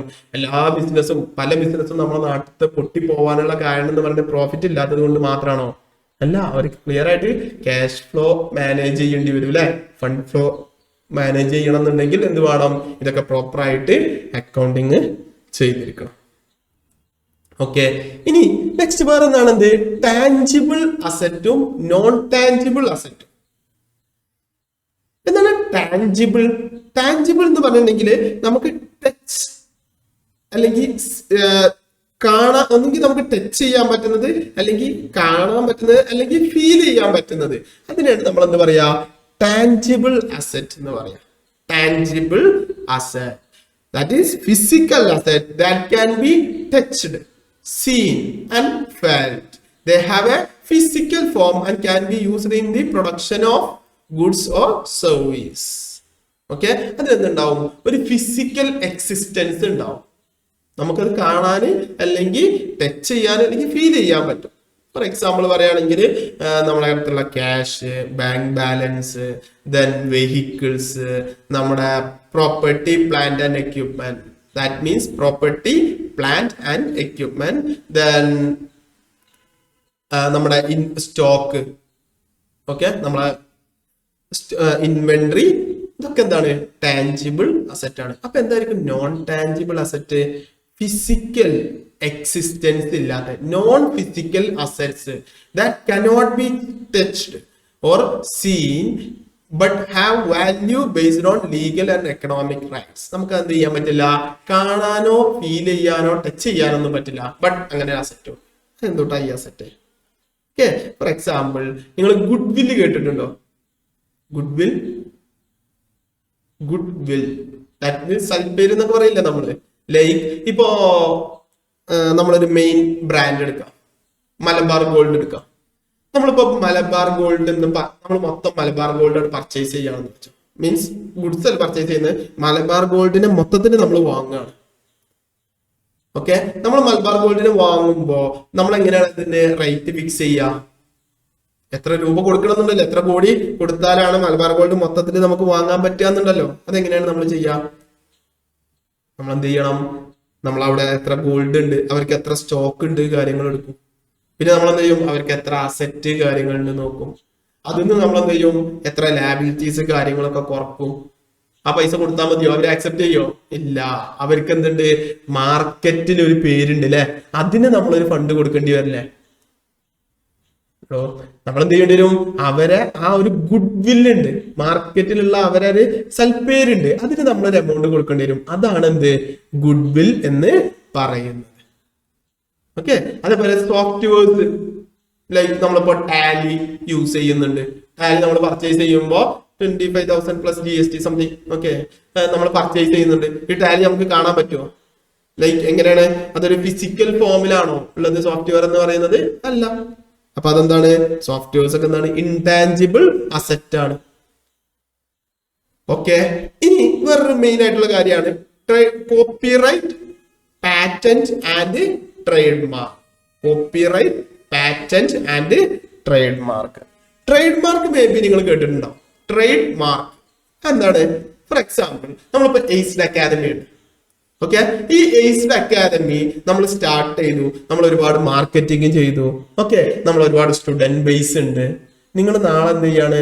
എന്റെ തൊട്ട അപ്പുറത്ത് മഞ്ചേരി അല്ല, അല്ലെങ്കിൽ നിങ്ങളുടെ നാട്ടില് നിങ്ങൾ എയ്സ്ഡ് അക്കാദമി എന്ന് പറഞ്ഞിട്ട് തുടങ്ങുകയാണ്. അപ്പൊ സ്വാഭാവികമായിട്ട് എന്ത് ചെയ്യും? ഇത് അന്വേഷിക്കുന്നവര് ഓക്കെ, ഇവിടുത്തെ അതേ സെയിം എയ്സ്ഡ് അക്കാദമി തന്നെയാണ് നിങ്ങളും സ്റ്റാർട്ട് ചെയ്തിട്ടുണ്ടെന്ന് വെച്ചിട്ട് കുറെ സ്റ്റുഡൻസ് അവിടെ വരും അല്ലെ. അതുകൊണ്ട് നഷ്ടമായിരിക്കും ഉണ്ടാവുന്നത്. ഓഫ് കോഴ്സ് എയ്സ്ഡ് അക്കാദമിക്ക് അതിന്റെ നഷ്ടമുണ്ട്. അപ്പൊ എനിക്ക് അതെന്ത് ചെയ്യണം? ഈ ബിസിനസ് ആരെങ്കിലും ഇമിറ്റേറ്റ് ചെയ്യുന്നത് അല്ലെങ്കിൽ ആ പേര് വെച്ചിട്ട് വേറെ ആരും ചെയ്യുന്നത് എനിക്ക് പ്രൊട്ടക്ട് ചെയ്യണം. അതിന് വേണ്ടിയിട്ട് ഞാൻ എന്ത് ചെയ്യും?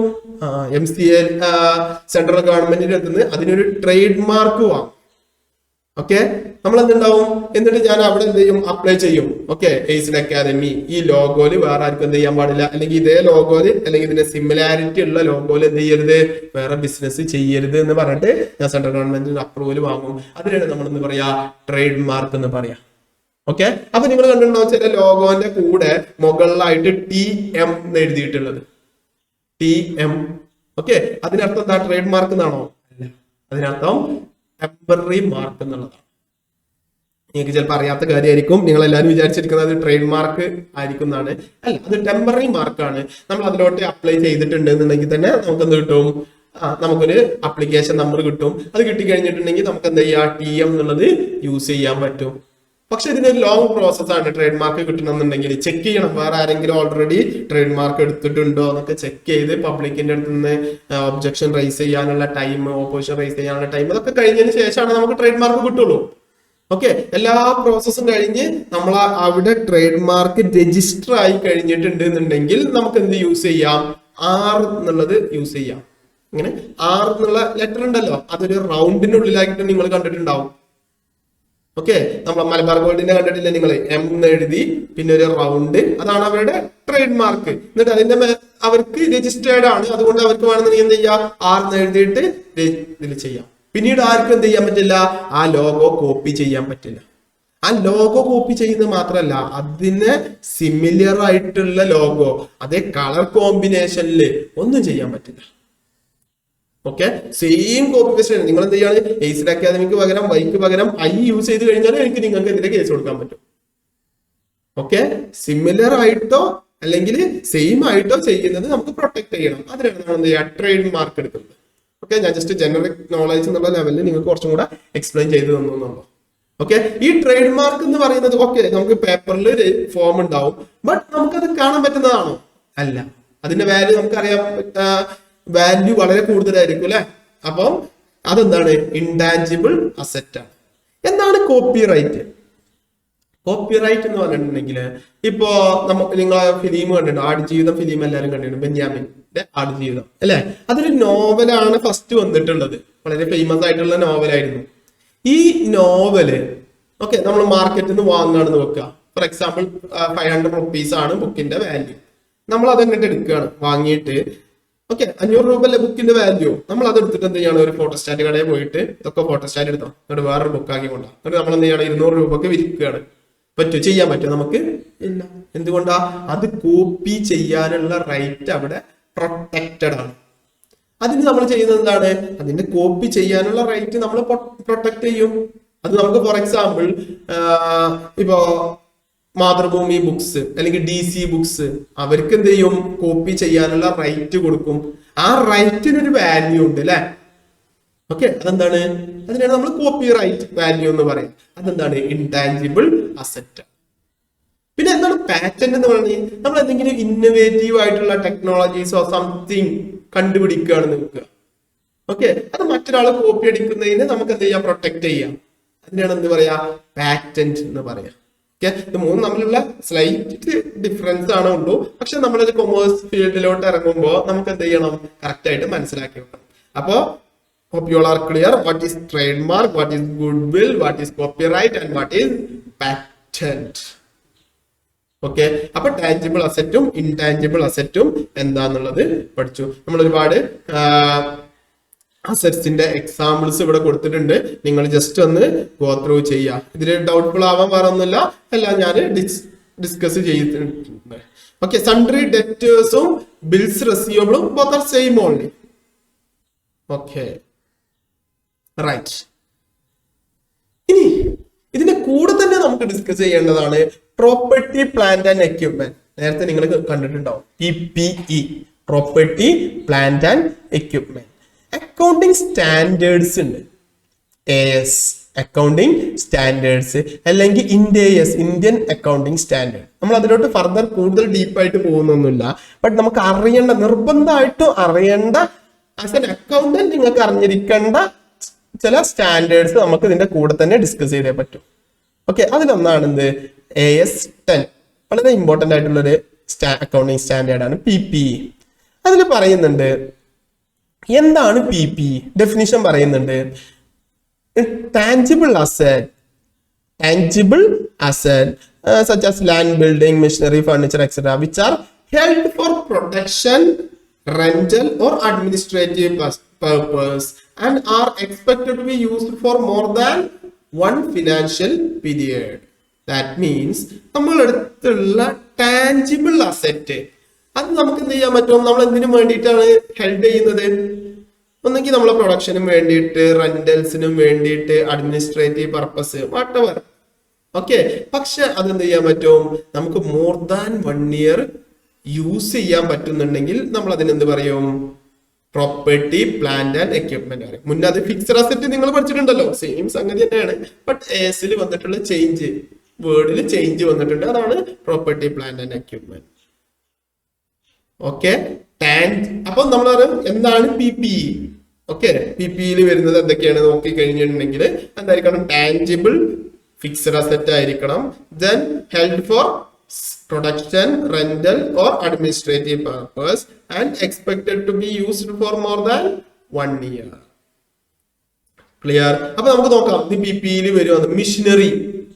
ഫോർ എക്സാമ്പിൾ മിഷനറി എടുക്കുകയാണെന്നുണ്ടെങ്കിൽ ടാഞ്ചിബിൾ ആണോ, കാണാൻ പറ്റുന്നതാണ്, ടച്ച് ചെയ്യാൻ പറ്റുന്നതാണ്. ദെൻ നമ്മൾ എന്തിനു വേണ്ടിയിട്ടാണ് യൂസ് ചെയ്യുന്നത്, പ്രൊഡക്ഷന് വേണ്ടിയിട്ടാണ് യൂസ് ചെയ്യുന്നത്. ദെൻ അതിന്റെ useful life more than 1 year കിട്ടുമോ, കിട്ടും എന്നുണ്ടെങ്കിൽ അതെന്തിൽ വരും, PPEയിൽ വരും. ഓക്കെ, നമ്മളെ എക്യുപ്മെന്റ്സ് നമ്മൾ നോക്കണം, 3 കണ്ടീഷൻസ് സാറ്റിസ്ഫൈ ചെയ്യുന്നുണ്ടോ എന്നുള്ളത്. Okay, right. ഇനി നെക്സ്റ്റ് നമ്മളൊരു PPE ആണോ അല്ലേ എന്നുള്ളത് ഡിസൈഡ് ചെയ്തു.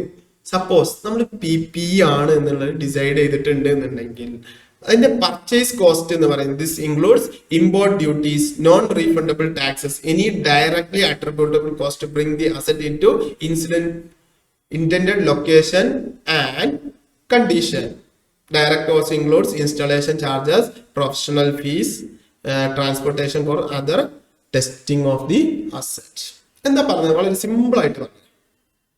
ഓക്കെ, ഞാനൊരു TV പർച്ചേസ് ചെയ്യാം. ഓക്കെ, TV പർച്ചേസ് ചെയ്യാണ്. ഞാൻ TV വാങ്ങുന്നത് 30,000 രൂപന്റെ TV ആണ്. ഒരു ആൻഡ്രോയിഡ് സ്മാർട്ട് TV ആണ് വാങ്ങുന്നത്. 30,000 രൂപയാണ് അതിന്റെ കോസ്റ്റ് ഞാൻ അവിടെ കൊടുക്കേണ്ടത്, കടയിൽ കൊടുക്കേണ്ടത്. അത് ഞാൻ അവിടെ നിന്ന് എടുത്തിട്ട് കാര്യമില്ല, എനിക്ക് അതെന്ത് ചെയ്യണം? എന്റെ ഓഫീസിലോട്ട് കൊണ്ടുവരണം. ഓഫീസിലോട്ട് കൊണ്ടുവരാനും വേണ്ടിയിട്ട് എനിക്കൊരു 500 രൂപ ട്രാൻസ്പോർട്ടേഷൻ കോസ്റ്റ് വന്നു. ഓക്കെ, 30,000 രൂപന്റെ TV 500 രൂപ എനിക്കത് ഇവിടെ ഓഫീസിൽ എത്തിക്കാനും വേണ്ടിയിട്ട് വന്നു. പ്ലസ് എനിക്കത് ഇൻസ്റ്റാൾ ചെയ്യണം. ഓക്കെ, അതിന് സ്റ്റാൻഡ് ഒക്കെ വെച്ച് അതിന്റെ പ്രോപ്പർ ഇൻസ്റ്റാളേഷൻ ചെയ്യാനും വേണ്ടിയിട്ട് വീണ്ടും ഒരു 500 രൂപ കൂടി വന്നു. ഓക്കെ, അപ്പൊ എത്രയായി? ട്രാൻസ്പോർട്ടേഷൻ 500, ദെൻ അതിന്റെ ഇൻസ്റ്റാളേഷന് 500. ഓക്കെ, പിന്നെ അതിൽ എനിക്ക് വേറെ കുറച്ച് സോഫ്റ്റ്വെയർ കാര്യങ്ങളൊക്കെ അപ്ഡേറ്റ് ചെയ്യേണ്ടിയിരുന്നു.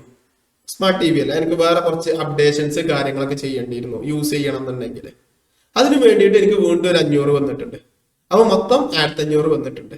ഞാൻ ഈ TVന്റെ വാല്യൂ എന്ന് പറഞ്ഞ് റെക്കോർഡ് ചെയ്യേണ്ടത് അതിന്റെ എല്ലാ അട്രിബ്യൂട്ടബിൾ കോസ്റ്റും, ഓക്കെ, അത് യൂസ് ചെയ്യാൻ റെഡി ടു യൂസ് ആവുന്നത് വരെയുള്ള കോസ്റ്റ് ഒക്കെ ആഡ് ചെയ്തതിന് ശേഷമുള്ള വാല്യൂലാണ് റെക്കോർഡ് ചെയ്യേണ്ടത്. ദാറ്റ് മീൻസ് ഞാൻ എന്ത് ചെയ്യുന്നുണ്ട്? 30,000 രൂപയുടെ TV പ്ലസ് 500 രൂപ ട്രാൻസ്പോർട്ടേഷൻ കോസ്റ്റ് പ്ലസ് 500 രൂപ അതിന്റെ ഇൻസ്റ്റാളേഷൻ കോസ്റ്റ് പിന്നെ പ്ലസ് 500 രൂപ അതിന്റെ സോഫ്റ്റ്വെയർ അപ്ഡേഷന് വേണ്ടിയിട്ട് ഞാൻ എന്റെ TVയുടെ വാല്യൂ എന്ന് പറഞ്ഞ് റെക്കോർഡ് ചെയ്യേണ്ടത് എപ്പോഴും എന്തായിരിക്കണം? ഈ എല്ലാ കോസ്റ്റുകളും ആഡ് ചെയ്തതിന് ശേഷമുള്ളതായിരിക്കണം. ദാറ്റ് മീൻസ് നമ്മളൊരു അസറ്റിന്റെ വാല്യൂ ഡിസൈഡ് ചെയ്യുമ്പോൾ അത് യൂസ് ചെയ്യാൻ റെഡി ആവുന്നത് വരെയുള്ള കോസ്റ്റുകളൊക്കെ ആഡ് ചെയ്തതിന് ശേഷം വേണം എന്ത് ചെയ്യാന്? റെക്കോർഡ് ചെയ്യാൻ. നിങ്ങൾ ഇപ്പൊ മനസ്സിലാക്കി വെക്കുക, നമ്മൾ ജേർണൽ എൻട്രീസ് ഒക്കെ പ്രാക്ടീസ് ചെയ്യുമ്പോൾ റെക്കോർഡിംഗ് ഒക്കെ സ്റ്റാർട്ട് ചെയ്യുമ്പോൾ അതൊക്കെ യൂസ്ഫുൾ ആയിരിക്കും. ഓക്കെ, അപ്പൊ ഞാൻ ജസ്റ്റ് ഒന്ന് നിങ്ങൾക്ക് പൊടി തട്ടി തന്നാൽ മതി. ഓക്കെ, നിങ്ങൾക്ക് ചില കാര്യങ്ങൾ ഇപ്പൊ പറയുമ്പോൾ ചെറിയ ഡൗട്ട് ഒക്കെ ഉണ്ടെങ്കിലും നമുക്ക് ജേർണൽ എൻട്രിയിൽ എത്തുമ്പോൾ ഞാൻ ഒന്നും കൂടെ എക്സ്പ്ലെയിൻ ചെയ്തു തരും. ബട്ട് ഈ കൺസെപ്റ്റ് നിങ്ങൾ മനസ്സിലാക്കുക, ആ ഒരു അസറ്റ് അത് യൂസ് ചെയ്യാൻ റെഡി ആവുന്നത് വരെയുള്ള ചെലവുകളും കൂടെ എന്ത് ചെയ്യണം? ആ അസറ്റിന്റെ വാല്യൂല് കൂട്ടണം. ദാറ്റ് മീൻസ് 30,000 എന്ന് പറഞ്ഞിട്ടല്ല ഞാൻ TV റെക്കോർഡ് ചെയ്യേണ്ടത്. ഞാൻ 31,500 എന്ന് പറഞ്ഞിട്ടാണ് റെക്കോർഡ് ചെയ്യേണ്ടത്. ഓക്കെ, അതെന്തുകൊണ്ടാണ്? ഈ AS10 പറയുന്നുണ്ട് അത് എന്ത്? പർച്ചേസ് കോസ്റ്റില് ഇങ്ങനത്തെ എല്ലാ കോസ്റ്റുകളും ഇൻക്ലൂഡ് ചെയ്തതിന് ശേഷമുള്ള വാല്യൂടാണ് റെക്കോർഡ് ചെയ്യണം എന്നുള്ളത് AS10 പറയുന്നുണ്ട്. അപ്പൊ നിങ്ങൾ അതൊക്കെ ട്രാൻസ്പോർട്ടേഷൻ കോസ്റ്റ് പറഞ്ഞ് എഴുതിയിട്ടുണ്ട്. അതേപോലെ തന്നെ ഇൻസ്റ്റാളേഷൻ ചാർജ് എന്ന് പറഞ്ഞ് എഴുതി കഴിഞ്ഞാൽ എക്സ്പെൻസ് ആക്കി ട്രീറ്റ് ചെയ്ത് കഴിഞ്ഞിട്ടുണ്ടെങ്കിൽ അതെന്താണ്? തെറ്റാണ്. എന്തുകൊണ്ടാണ് തെറ്റാന്ന് പറയുന്നത്? അക്കൗണ്ടിങ് സ്റ്റാൻഡേർഡ് 10 വയലേഷൻ ആയിരിക്കും. Okay, right. ഇനി നമുക്ക് എപ്പോഴും പ്രാക്ടിക്കലി ഡൗട്ട് വരുന്ന ഒരു ഏരിയയാണ് എന്താണ് അസറ്റും എക്സ്പെൻസും. നമ്മൾ പൈസ ഔട്ട്ഫ്ലോ പോകുമ്പോ, പൈസ നമ്മുടെ അടുത്ത് നിന്ന് ഇൻകർ ചെയ്യുമ്പോ, ചെലവാകുമ്പോ ഒന്നുകിൽ അതെന്തായിരിക്കും? അസറ്റിനും വേണ്ടിയിട്ടായിരിക്കും, അല്ലെങ്കിൽ എന്തിനു വേണ്ടിയിട്ടായിരിക്കും? എക്സ്പെൻസിനും വേണ്ടിയിട്ടായിരിക്കും. നമ്മുടെ അടുത്ത് നിന്ന് പൈസ പോവാ അതിനു വേണ്ടിയിട്ടല്ലേ? അപ്പൊ നോക്കണം, എപ്പോഴും വരുന്ന ഡൗട്ടാണ് ഇത് എക്സ്പെൻസ് ആണോ അസറ്റ് ആണോ എന്നുള്ളത്. പലരും എന്ത് ചെയ്യും? ഈ അസറ്റുകളും എല്ലാം കൊണ്ടുപോയിട്ട് എക്സ്പെൻസിൽ ബുക്ക് ചെയ്യും, അല്ലെങ്കിൽ കുറെ എക്സ്പെൻസുകൾ ഉണ്ട് അസറ്റ് ബുക്ക് ചെയ്യും. പ്രാക്ടിക്കൽ ലൈഫിൽ നമ്മളൊക്കെ ആസ് എൻ ഓഡിറ്റർ, ഓക്കെ, നമ്മളൊക്കെ ഓഡിറ്റ് ചെയ്യുമ്പോൾ സ്ഥിരമായിട്ട് കാണുന്ന മിസ്റ്റേക്കുകളാണ്. കുറെ അസറ്റുകൾ എന്ത് ചെയ്തിട്ടുണ്ടാവും? എക്സ്പെൻസ് കൊണ്ടുപോയിട്ടുണ്ടാവും. കുറെ എക്സ്പെൻസുകൾ കൊണ്ടുപോയിട്ട് അസറ്റിൽ ഇട്ടിട്ടുണ്ടാവും. എന്തുകൊണ്ടാണ് അതെന്ന് വെച്ചിട്ടുണ്ടെങ്കിൽ ഇവർക്ക് എന്താണ് അസറ്റ്, എന്താണ് എക്സ്പെൻസ്, ഇത് അസറ്റ് ആണോ എക്സ്പെൻസ് ആണോ റെക്കഗ്നൈസ് ചെയ്യാനുള്ള ക്രൈറ്റീരിയാസ് അറിഞ്ഞൂടാ. ഇവരെന്താ ചെയ്തിട്ടുള്ളത്? കുറെ എവിടെ നിന്നൊക്കെയോ ബൈ ഹാർട്ട് ചെയ്തിട്ടുള്ള ഐഡി വെച്ചിട്ടാണ് അക്കൗണ്ട്സ് ചെയ്യുന്നത്. അതിന്റെ ആവശ്യമുണ്ടോ? ഇല്ല. Okay, represent post that reduce the income in the current period. On the time statement have short-term impact affecting the current period financial performance. See, എപ്പോഴാണ് നമ്മൾ എക്സ്പെൻസ് ആയിട്ട് ട്രീറ്റ് ചെയ്യുക? അതിന് ഷോർട്ട് ടേം ഇതേ ഉള്ളൂ. അതിന് ഫ്യൂച്ചർ എക്കണോമിക് ബെനിഫിറ്റ് ഒന്നും ഇല്ല എന്നുണ്ടെങ്കിൽ നമ്മൾ അത് എന്തായിട്ട് ട്രീറ്റ് ചെയ്യണം? എക്സ്പെൻസ് ആയിട്ട് ട്രീറ്റ് ചെയ്യണം. ഫോർ എക്സാമ്പിൾ, നമ്മൾ റെന്റ് കൊടുക്കുന്നു. ഈ മാസത്തെ റെന്റ് കൊടുത്തു കഴിഞ്ഞാൽ അതിന്റെ ബെനിഫിറ്റ് നമുക്ക് അടുത്ത മാസം കിട്ടുമോ? ഇല്ല, അടുത്ത മാസം നമ്മൾ വീണ്ടും റെന്റ് കൊടുക്കണം. ഈ മാസം സാലറി കൊടുത്തു, അതിന്റെ ബെനിഫിറ്റ് നമുക്ക് ഫ്യൂച്ചറിൽ കിട്ടാണ്ടോ? ഒന്നും കിട്ടാനില്ല. ഫ്യൂച്ചറിൽ കിട്ടണമെന്നുണ്ടെങ്കിൽ ഫ്യൂച്ചറിൽ പേ ചെയ്യണം, വേണ്ടേ? അപ്പൊ അതെന്താണ്? എക്സ്പെൻസ് ആണ്. നമ്മൾ എന്തെങ്കിലും സ്റ്റേഷനറി പർച്ചേസ് ചെയ്തു, സ്റ്റേഷനറി ഇപ്പൊ തന്നെ കഴിയില്ലേ? അപ്പൊ എന്താണ്? അതിന്റെ ഫ്യൂച്ചറിൽ നമുക്ക് ബെനിഫിറ്റ് കിട്ടാനുണ്ടോ? ഇല്ല. അപ്പൊ അതെന്താണ്? എക്സ്പെൻസ് ആണ്. നമ്മൾ വേജസ് കൊടുത്തു, അതിന്റെ ബെനിഫിറ്റ് നമുക്ക് പിന്നീട് കിട്ടുമോ? ഇല്ല, അവിടെ തന്നെ തീർന്നില്ലേ? അപ്പൊ എന്താണ് അസറ്റ്? നമുക്ക് ഫ്യൂച്ചറിൽ എക്കണോമിക് ബെനിഫിറ്റ് ഉണ്ട്. നമ്മൾ ഫേർണിച്ചർ വാങ്ങി, അതിന്റെ ബെനിഫിറ്റ് ഫ്യൂച്ചറിൽ കിട്ടാനുണ്ട്. ഓക്കെ, നമ്മൾ ലാപ്ടോപ്പ് വാങ്ങി, അതിന്റെ ബെനിഫിറ്റ് നമുക്ക് ഫ്യൂച്ചറിൽ കിട്ടാനുണ്ട്. അപ്പൊ അതെന്താണ്? അസറ്റ് ആണ്. ഓക്കെ, നമ്മൾ ഇലക്ട്രോണിക്സ് വാങ്ങി, അതിന്റെ ബെനിഫിറ്റ് നമുക്ക് ഫ്യൂച്ചറിൽ കിട്ടാനുണ്ട്. അപ്പൊ അതെന്താണ്? അസറ്റ് ആണ്. ഓക്കെ, നമ്മൾ കമ്പ്യൂട്ടർ വാങ്ങി, അതിന്റെ ബെനിഫിറ്റ് നമുക്ക് ഫ്യൂച്ചറിൽ കിട്ടാനുണ്ട്. ഓക്കെ, അപ്പൊ നമ്മൾ എന്തായിട്ട് ട്രീറ്റ് ചെയ്യും? അസറ്റ് ആയിട്ട് ട്രീറ്റ് ചെയ്യും. അതിന് ലോങ് ടേം ഇമ്പാക്ട് ഉണ്ടായിരിക്കും. Financial position over multiple periods. Okay, എക്സ്പെൻസുകൾ നമ്മൾ എപ്പോഴും ഇൻകം സ്റ്റേറ്റ്മെന്റിലും അസറ്റുകളെ ബാലൻസ് ഷീറ്റിലുമാണ് റെക്കോർഡ് ചെയ്യുക. ഓക്കെ, നമുക്ക് ഫർദർ പോകുമ്പോൾ പഠിക്കാം. അപ്പൊ എന്താണ് എക്സ്പെൻസ്, എന്താണ് അസറ്റ്? ഇതിൽ ഒരാൾക്കും, ഈ ക്ലാസ് അറ്റൻഡ് ചെയ്യുന്ന ഒരാൾക്കും ഫ്യൂച്ചറിൽ ഒരു ഡൗട്ട് ഉണ്ടാവാൻ പാടില്ല. ഓക്കെ, എക്സ്പെൻസ് എന്ന് പറഞ്ഞിട്ടുണ്ടെങ്കിൽ നമ്മൾ അസറ്റ് എക്സ്പെൻസ് ആയിട്ട് ബുക്ക് ചെയ്യുന്നതോട് കൂടി എൻ്റെ തെറ്റി, അതിന്റെ പ്രോഫിറ്റബിലിറ്റി തെറ്റി, അവിടെ ഫിനാൻഷ്യൽ റിപ്പോർട്ടിംഗ് തെറ്റി, എല്ലാം തെറ്റി. ഓക്കെ, അപ്പോ അസറ്റ് ആണെന്നുണ്ടെങ്കിൽ ഫ്യൂച്ചർ എക്കണോമിക് ബെനിഫിറ്റ് ഉണ്ടായിരിക്കണം. അതാണ് മെയിൻ പോയിന്റ് മനസ്സിലാക്കേണ്ടത്. ഫ്യൂച്ചർ എക്കണോമിക് ബെനിഫിറ്റ് ഉണ്ട് എന്നുണ്ടെങ്കിൽ അസറ്റ്. ഓക്കെ, അതേപോലെ തന്നെ നമ്മൾ മുന്നേ പറഞ്ഞിട്ടുള്ള കണ്ടീഷൻസ് ഉണ്ടല്ലോ. ഓക്കെ, അസറ്റിന്റെ കണ്ടീഷൻസ് ഉണ്ട്, അത് സാറ്റിസ്ഫൈ ചെയ്യുന്നുണ്ടോ നോക്കുക. ഇല്ല എന്നുണ്ടെങ്കിൽ എക്സ്പെൻസ്, അത് കണ്ടീഷൻസ് സാറ്റിസ്ഫൈ ചെയ്യുന്നുണ്ടെങ്കിൽ അസറ്റ്. Okay, right. ഇനി എന്താണ് liabilities? Liability is a financial obligation or debt that a business organisation individual owes to another entity. എന്താ പറയുന്നത്? Financial obligation. ഒബ്ലിഗേഷൻ എന്ന് പറഞ്ഞാൽ എന്താ? ബാധ്യത. Okay, owes to another entity, another person. Owes, നേരത്തെ നമ്മൾ പറഞ്ഞിട്ടുണ്ട് അസറ്റ് നമ്മൾ ഡിസ്കസ് ചെയ്യുമ്പോൾ യൂസ് ചെയ്തിട്ടുള്ള വേർഡാണ് ഓൺ ചെയ്യുക എന്നുള്ളത്, അല്ലെ? ഓൺ, ഓണർഷിപ്പ് വേണമെന്ന് നമ്മൾ പറഞ്ഞിട്ടില്ലായിരുന്നോ? അതിന്റെ നേരെ ഓപ്പോസിറ്റ് ആണെന്ത്? ഓസ്, നമുക്ക് കൊടുക്കാനുണ്ട്. ഓണർ, ഓൺ എന്ന് പറഞ്ഞാൽ നമുക്കുള്ളത്. ഓസ് എന്ന് പറഞ്ഞാൽ നമ്മൾ മറ്റൊരാൾക്ക് കൊടുക്കാനുണ്ട്. ഓക്കെ, അതാണ് എന്ത്? ലാബിലിറ്റി എന്ന് പറയുന്നത്. ഫോർ എക്സാമ്പിൾ, ബാങ്കിൽ നിന്ന് നമ്മൾ ഓടിയെടുത്തിട്ടുണ്ട്, അല്ലെങ്കിൽ ലോൺ എടുത്തിട്ടുണ്ട് ബാങ്കിൽ നിന്ന്. ഓക്കെ, അല്ലെങ്കിൽ നമ്മൾ എന്തുണ്ട്? സാധനങ്ങൾ പർച്ചേസ് ചെയ്തിട്ടുണ്ട്, പൈസ കൊടുക്കാനുണ്ട്. അല്ലെങ്കിൽ നമ്മൾ കട എടുത്തിട്ടുണ്ട്, ഡിബെഞ്ചർ എടുത്തിട്ടുണ്ട്, അത് നമ്മൾ എന്ത് ചെയ്യാണ്ട് തിരിച്ചു കൊടുക്കാനുണ്ട്. അതൊക്കെ എന്താണ്? ലാബിലിറ്റീസിൽ വരുന്നതാണ്. ക്ലിയർ? അപ്പോ ഓസ് ടു അതർ, നമ്മൾ മറ്റൊരാൾക്ക് എന്തെങ്കിലും കൊടുക്കാനുണ്ട് എന്നുണ്ടെങ്കിൽ അതിനാണ് നമ്മൾ എന്ത് പറയാ? ലാബിലിറ്റി എന്ന് പറയാം. ലൈക്ക് ബാധ്യത എന്ന് പറയാം. ക്ലിയർ? അപ്പൊ നമ്മൾ എന്തൊക്കെ പഠിച്ചു? ഇൻകം പഠിച്ചു, ദെൻ അസറ്റ്, എക്സ്പെൻസ് പഠിച്ചു, അസറ്റ് പഠിച്ചു, ലാബിലിറ്റീസ്. ഇനി അസറ്റിന് നമ്മൾ എന്തൊക്കെ പഠിച്ചിട്ടുണ്ട്? കറണ്ട് അസറ്റും നോൺ കറണ്ട് അസറ്റും പഠിച്ചില്ലേ? അതേപോലെ തന്നെ ലാബിലിറ്റീസ് ഒന്നുണ്ട്. കറണ്ട് ലാബിലിറ്റി ഉണ്ട്, നോൺ കറണ്ട് ലാബിലിറ്റി ഉണ്ട്. ഓക്കെ, എന്താണ് കറണ്ട് ലാബിലിറ്റി? നമ്മൾ ഒരു വർഷത്തിനുള്ളിൽ സെറ്റിൽമെന്റ് ചെയ്യാൻ എക്സ്പെക്ട് ചെയ്യുന്നതാണ് എന്ത്? കറണ്ട് ലാബിലിറ്റി എന്ന് പറയുന്നത്. നമ്മൾ ഒരു വർഷത്തിന്റെ ഉള്ളിൽ സെറ്റിൽ ചെയ്യേണ്ടതായിട്ടുള്ള നമ്മുടെ ലാബിലിറ്റീസ് ഉണ്ടാവില്ലേ? അതാണ് കറണ്ട് ലാബിലിറ്റീസ്. ഫോർ എക്സാമ്പിൾ, നമ്മൾ സപ്ലയറിന് പൈസ കൊടുക്കാനുണ്ട് ഒരു വർഷത്തിനുള്ളിൽ, അല്ലെങ്കിൽ നെക്സ്റ്റ് 3 മാസത്തിൽ അല്ലെങ്കിൽ നെക്സ്റ്റ് 6 മന്ത്സിൽ കൊടുക്കാനുള്ള എമൗണ്ട് ആണെന്നുണ്ടെങ്കിൽ അതെന്താണ്? കറണ്ട് ലാബിലിറ്റി ആണ്. അല്ലെങ്കിൽ നമ്മൾ ബാങ്കിൽ നിന്ന് ലോൺ എടുത്തിട്ടുണ്ട്, ഓക്കെ, അതിന്റെ റീപേയ്മെന്റ് നെക്സ്റ്റ് മന്തിൽ വരും, അല്ലെങ്കിൽ നെക്സ്റ്റ് 6 മന്ത്സിൽ വരും. അപ്പൊ അതെന്താണ്? കറണ്ട് ലാബിലിറ്റി ആണ്. നമ്മൾ ടാക്സ് അടക്കാനുണ്ട്, GST അടക്കാനുണ്ട്, ഇൻകം ടാക്സ് അടക്കാനുണ്ട്, ഇതൊക്കെ നമ്മളെ സംബന്ധിച്ച് എന്താണ്? ലാബിലിറ്റി ആണ്, കറണ്ട് ലാബിലിറ്റി ആണ്. ഓക്കെ, ഇനി അപ്പൊ എന്തായിരിക്കും non current liability? Obligation that are expected to be settled beyond 1 year. എന്താണ്? മോർ ദാൻ 1 ഇയർ കൊണ്ടാണ് നമ്മൾ എന്ത് ചെയ്യുന്നത്? 1 ഇയറിന് ശേഷം നമ്മൾ എന്ത് ചെയ്താൽ മതി? സെറ്റിൽ ചെയ്താൽ മതി എന്നുണ്ടെങ്കിൽ അതിനെയാണ് നമ്മൾ എന്താ പറയാ? നോൺ കറന്റ് ലാബിലിറ്റീസ് എന്ന് പറയാം. ഇനി സപ്പോസ് നമ്മൾ എന്ത് ചെയ്യുന്നത്? ലോൺ, ബാങ്കിൽ നിന്ന് ലോൺ എടുത്തിട്ടുണ്ട്, 5 വർഷം കഴിഞ്ഞിട്ട് തിരിച്ചടച്ചാൽ മതി. അപ്പൊ എന്താ? നോൺ കറന്റ് ലാബിലിറ്റി ആണ്. അല്ലെങ്കിൽ നമ്മൾ എന്തുണ്ട്? പെൻഷൻ ബെനിഫിറ്റ്സ് ഉണ്ട്, ഈ ഗ്രാജുവിറ്റി ഒക്കെ കൊടുക്കാനുള്ളതുണ്ട്. പക്ഷെ അതിന്റെ റീപേയ്മെന്റിന്റെ ഷെഡ്യൂൾ വരുന്നത് 5 ഇയർ കഴിഞ്ഞിട്ടോ അല്ലെങ്കിൽ 6 ഇയർ കഴിഞ്ഞിട്ടൊക്കെയാണ്. അല്ലെങ്കിൽ നമ്മൾ എന്തുണ്ട്? വാറണ്ടീസ്, ലീഗൽ സെറ്റിൽമെന്റ്സ് ഉണ്ട്. ഓക്കെ, അത് നമ്മൾ 1 ഇയർ ശേഷം കൊടുത്താൽ മതി. അങ്ങനെയാണെങ്കിൽ അതെന്താണ്? Non current liabilities. നിങ്ങൾ മുന്നേ പഠിച്ചിട്ടുണ്ടാവും, ചിലപ്പോൾ കൊമേഴ്സ് സ്റ്റുഡൻസ് ആണെന്നുണ്ടെങ്കിൽ ഏതൊക്കെ കറന്റ് ലാബിലിറ്റി ഏതൊക്കെ നോൺ കറന്റ് ലാബിലിറ്റി എന്നുള്ളത് ബൈഹാർട്ട് ചെയ്തിട്ടുണ്ടാവും. That is wrong. നമുക്ക് പറയാൻ പറ്റില്ല. ബാങ്ക് ലോണ് കറന്റ് ലാബിലിറ്റി ആവാം, നോൺ കറന്റ് ലാബിലിറ്റി ആവാം. എങ്ങനെ കറന്റ് ലാബിലിറ്റി ആവാ? നെക്സ്റ്റ് 1 ഇയർ കൊണ്ട് റീപേയ്മെന്റ് വരികയാണെങ്കിൽ അത് കറന്റ് ലാബിലിറ്റി ആണ്. ഇല്ല, 1 ഇയറിന് ശേഷമാണ് റീപേയ്മെന്റ് സെറ്റിൽ ചെയ്യേണ്ടതെന്നുണ്ടെങ്കിൽ അത് നോൺ കറന്റ് ലാബിലിറ്റി ആണ്. അങ്ങനെയും വരും. ഓക്കെ, ലോൺ തന്നെ കറണ്ടിലും വരാം, നോൺ കറണ്ടിലും വരാം. നമ്മൾ അവിടെ സിറ്റുവേഷൻ ആണ് പഠിക്കേണ്ടത്, അല്ലാണ്ട് വേർഡ് അല്ല ബൈഹാർട്ട് ചെയ്യേണ്ടത്.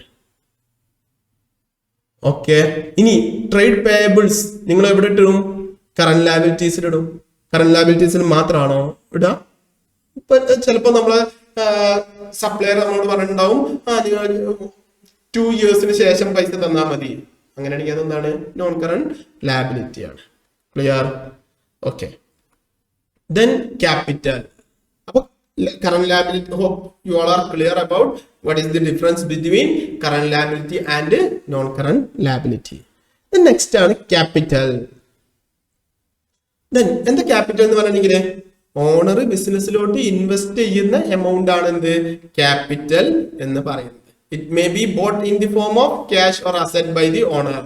Capital is an obligation in an aim on the asset of the business. That means ഈ ഓണർ ബിസിനസ്സിലോട്ട് ഇൻവെസ്റ്റ് ചെയ്യുന്ന എമൗണ്ട് ആണ് എന്ത്? ക്യാപിറ്റൽ എന്ന് പറയുന്നത്. ഈ ഇൻവെസ്റ്റ് ചെയ്യുക എന്ന് പറയുമ്പോൾ നിങ്ങൾ തെറ്റിദ്ധരിക്കരുത് ക്യാഷ് തന്നെ ഇൻവെസ്റ്റ് ചെയ്യണം എന്നുണ്ടോ? അല്ല. എന്ത് ഫോർമുല? ഫോർ എക്സാമ്പിൾ, ഞാനും നിങ്ങളും കൂടെ ഒരു ബിസിനസ് സ്റ്റാർട്ട് ചെയ്യാണ്. നമ്മൾ രണ്ടുപേരും കൂടെ ഒരു ബിസിനസ് സ്റ്റാർട്ട് ചെയ്യാണ്. നമ്മളെ ബിസിനസ് സ്റ്റാർട്ട് ചെയ്യുമ്പോൾ നിങ്ങളുടെ അടുത്ത് ക്യാഷ് ഇല്ല.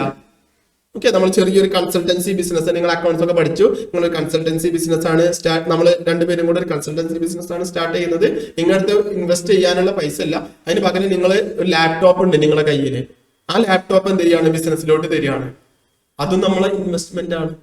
ഓക്കെ, ഇനി അല്ല, നിങ്ങളുടെ അടുത്ത് ബിൽഡിംഗ് ഉണ്ട്, നിങ്ങളെ ഓൺ ബിൽഡിംഗ് ഉണ്ട്. ആ ബിൽഡിംഗ് എന്ത് ചെയ്യാണ്?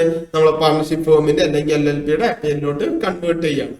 ഓക്കെ, അപ്പൊ ഈ കോൺട്രിബ്യൂഷൻ എന്ന് പറയുന്നത് എപ്പോഴും ക്യാഷിൽ തന്നെ ആവണമെന്നില്ല, ഇനി കൈൻഡും ആവാം. ഓക്കെ, അതാണ് ക്യാപിറ്റൽ. ക്ലിയർ? ഓക്കെ, ഈ ക്യാപിറ്റൽ എന്ന് പറയുന്നത് എന്താണ്? ഓണർക്ക് തിരിച്ചു കൊടുക്കാനുള്ള പൈസയാണ്. ക്യാപിറ്റൽ എപ്പോഴും എന്താണ്? ബിസിനസിനെ സംബന്ധിച്ച് ഒരു ലാബിലിറ്റി ആണ്. ഓക്കെ, നിങ്ങൾ മനസ്സിലാക്കണം, ഒരു ബിസിനസിന് പ്രോഫിറ്റ് ഉണ്ട് എന്ന് പറഞ്ഞു കഴിഞ്ഞാൽ അത് ബിസിനസിന്റെ അസറ്റ് ആണോ ലാബിലിറ്റി ആണോ? ബിസിനസിന് പ്രോഫിറ്റ് ഉണ്ടായി കഴിഞ്ഞാൽ അത് ബിസിനസിനെ സംബന്ധിച്ച് അസറ്റ് ആണോ ലാബിലിറ്റി ആണോ? ആലോചിച്ച് നോക്കിയേ, ഒന്ന് ഒരു സെൽഫ് ആൻസർ വരട്ടെ.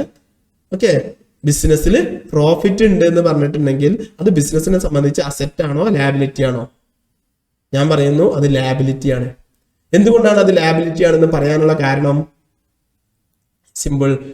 നമ്മൾ ബാങ്കിൽ ഇൻവെസ്റ്റ് FD ഫിക്സഡ് ഡെപ്പോസിറ്റ് ഇട്ട് കഴിഞ്ഞാൽ നമുക്ക് എന്ത് കിട്ടും? ഇൻട്രസ്റ്റ് കിട്ടും, ഇല്ലേ? അതേപോലെ തന്നെ ഓണർ നമ്മുടെ ബിസിനസ്സിലോട്ട് ഇറക്കുന്ന ക്യാഷ് റിട്ടേൺ ആയിട്ട് നമ്മൾ കൊടുക്കുന്നതാണ് ആക്ച്വലി എന്ത്? പ്രോഫിറ്റ് അല്ലെങ്കിൽ ഡിവിഡൻഡ് എന്ന് പറയുന്നത്. അത് ബിസിനസ്സിന് എടുക്കാനുള്ളതാണോ? അല്ല. അത് ആർക്ക് തിരിച്ചു കൊടുക്കാനുള്ളതാണ്? ഓണർക്ക് തിരിച്ചു കൊടുക്കാനുള്ള പൈസയാണ്.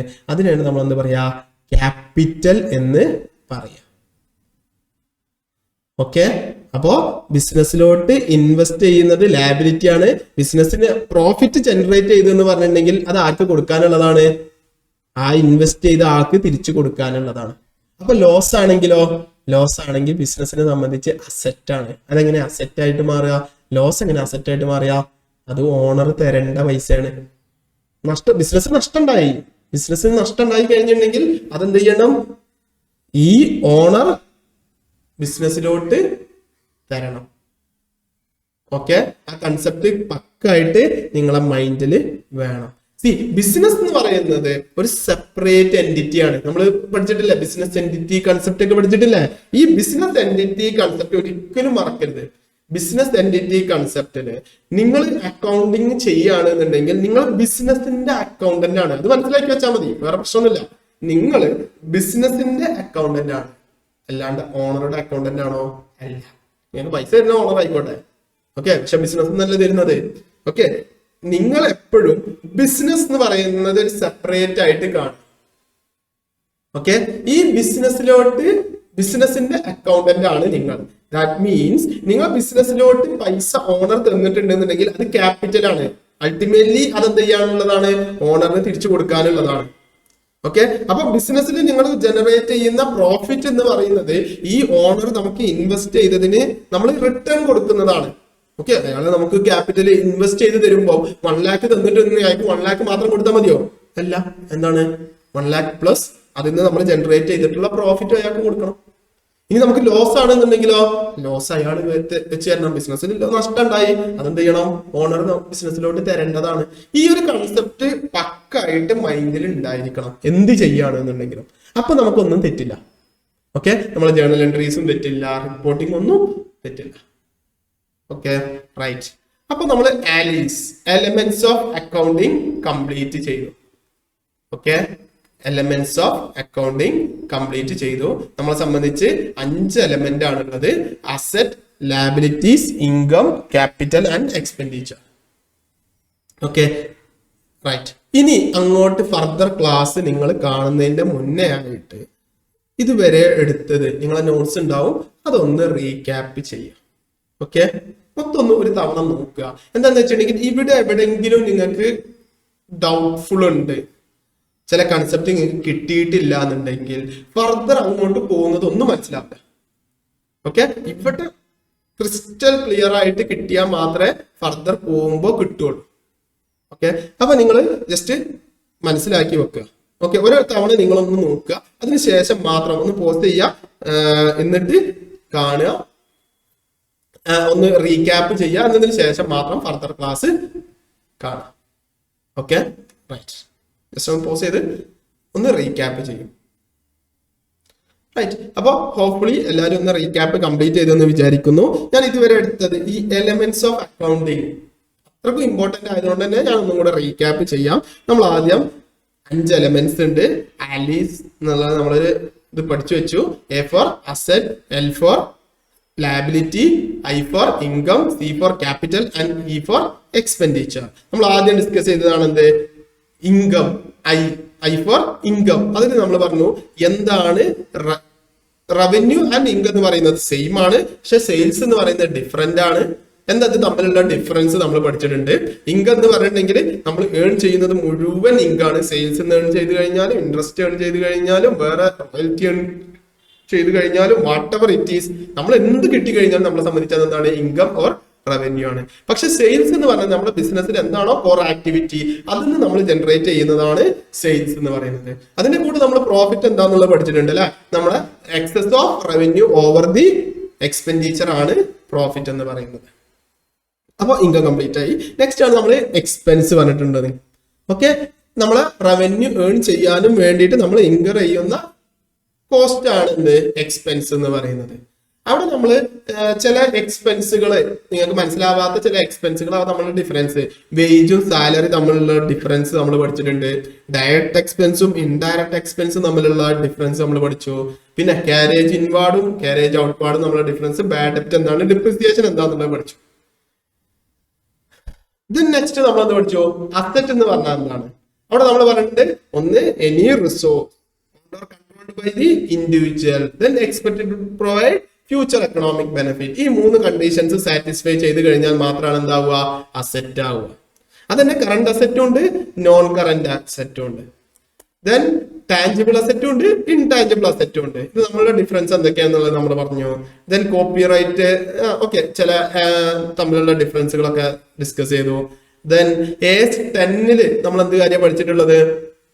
എപ്പോഴാണ് ഫിക്സഡ് അസറ്റ് ആവുക അല്ലെങ്കിൽ PPE ആവുക? നമ്മൾ പറഞ്ഞു എന്ത്, fixed asset tangible fixed asset ആയിരിക്കണം, അല്ലെങ്കിൽ പ്രൊഡക്ഷനും അല്ലെങ്കിൽ പ്രൊഡക്ഷൻ, റെന്റൽ ഓർ അഡ്മിനിസ്ട്രേറ്റീവ് പർപ്പസിനും വേണ്ടിയിട്ടുള്ളതായിരിക്കണം. ദെൻ അതിന്റെ ബെനിഫിറ്റ് അത് more than expected to be used for more than 1 financial year. നമ്മൾ അത് ഒരു ഫിനാൻഷ്യൽ ഇയറിനേക്കാൾ കൂടുതൽ യൂസ്ഫുൾ ലൈഫ് കിട്ടുന്നത് നമ്മൾ എക്സ്പെക്ട് ചെയ്യുന്നതായിരിക്കാം. 3 കണ്ടീഷൻസ് സാറ്റിസ്ഫൈ ചെയ്ത് കഴിഞ്ഞാൽ മാത്രമാണ് നമ്മൾ എന്ത് ചെയ്യുക, അത് PPE ആയിട്ട് റെക്കഗ്നൈസ് ചെയ്യുക. പിന്നെ നമ്മൾ പറഞ്ഞിട്ടുണ്ട് അത് യൂസ് ചെയ്യാൻ റെഡി ആവുന്നത് വരെയുള്ള എല്ലാ ഡയറക്റ്റ് കോസ്റ്റുകളും ആ അസറ്റിന്റെ വാല്യൂവിന്റെ കൂടെ കൂട്ടണം. ഓക്കെ, ട്രാൻസ്പോർട്ടേഷൻ കോസ്റ്റ്, ആ അസറ്റ് യൂസ് ചെയ്യുന്നത് വരെയുള്ള കോസ്റ്റുകളൊക്കെ അതിന്റെ കൂടെ തന്നെ കൂട്ടണം എന്ന് പറഞ്ഞു. ഓക്കെ, അപ്പോ ട്രാൻസ്പോർട്ടേഷൻ കോസ്റ്റ്, ഇൻസ്റ്റാളേഷൻ കോസ്റ്റ്, ബാക്കിയുള്ളത് ഓക്കെ, ടെസ്റ്റ് അസറ്റ് ചിലപ്പം യൂസ് ചെയ്യുന്നതിന് മുന്നേ ഒന്ന് ടെസ്റ്റ് ചെയ്യേണ്ടി വരും, അതിന് വരുന്ന കോസ്റ്റ്, ഇതൊക്കെ ആഡ് ചെയ്യണം. ഓക്കെ, പിന്നെ അസറ്റ് ആണോ നമുക്ക് വരുന്ന കോസ്റ്റ്, അത് എക്സ്പെൻസ് ആണോ അസറ്റ് ആണോ എന്നുള്ളത് നമ്മൾ എങ്ങനെ ഡിസൈഡ് ചെയ്യുക? നമ്മൾ നോക്കണം അസറ്റിന്റെ ക്രൈറ്റീരിയാസ് സാറ്റിസ്ഫൈ ചെയ്യുന്നുണ്ടോ. അങ്ങനെയാണെങ്കിൽ അസറ്റ്, അല്ലാന്നുണ്ടെങ്കിൽ അത് എന്തായിരിക്കും, എക്സ്പെൻസ് ആയിരിക്കും. ദെൻ ലാബിലിറ്റീസ് എന്ന് പറഞ്ഞാൽ എന്താണെന്ന് നമ്മൾ പറഞ്ഞു, ഫിനാൻഷ്യൽ ഒബ്ലിഗേഷൻ ഓർ ഡെറ്റ് ആണ്, ഓസ് ടു അനദർ പാർട്ടിയാണ്. ദെൻ അതിൽ തന്നെ കറന്റ് ലാബിലിറ്റി ഉണ്ട്, നോൺ കറന്റ് ലാബിലിറ്റി ഉണ്ട്. ദെൻ ക്യാപിറ്റൽ എന്താന്നുള്ളതും ഡിസ്കസ് ചെയ്തു. Hope you all are clear. നിങ്ങൾ ഈ കൺസെപ്റ്റുകൾ 5 എലമെന്റ്സും ആയി പഠിച്ചതിന് ശേഷം മാത്രം ഫർദർ കാണുക. ഓക്കെ, ഇതെന്താന്നുള്ളത് മനസ്സിലാക്കാഞ്ഞാൽ നമ്മൾ പിന്നീടുള്ളതൊക്കെ കിട്ടില്ല. നമ്മൾ എല്ലാം കോൺസെപ്റ്റ് ഓറിയന്റഡ് ആയിട്ടുള്ള ക്ലാസ്സസ് ആയിരിക്കും. നമ്മൾ ഇവിടെ ഒന്നും ബൈ ഹാർട്ട് ചെയ്യുന്നില്ല. ഓക്കെ, നമ്മൾ ആ കണ്ടീഷൻസ് ഒക്കെ മനസ്സിലാക്കി നോക്കുന്നില്ലുള്ളൂ, ഇവിടെ ചുമ്മാ ഒന്നും മക്കപ്പ് ചെയ്യുന്നില്ല. അപ്പൊ അതുകൊണ്ട് തന്നെ നിങ്ങൾക്ക് കോൺസെപ്റ്റ് പക്കാണെന്നുണ്ടെങ്കിൽ ബാക്കിയുള്ളതൊക്കെ ഈസി ആയിരിക്കും. സിമ്പിൾ ആയിട്ട് നമ്മൾ ചെയ്തു.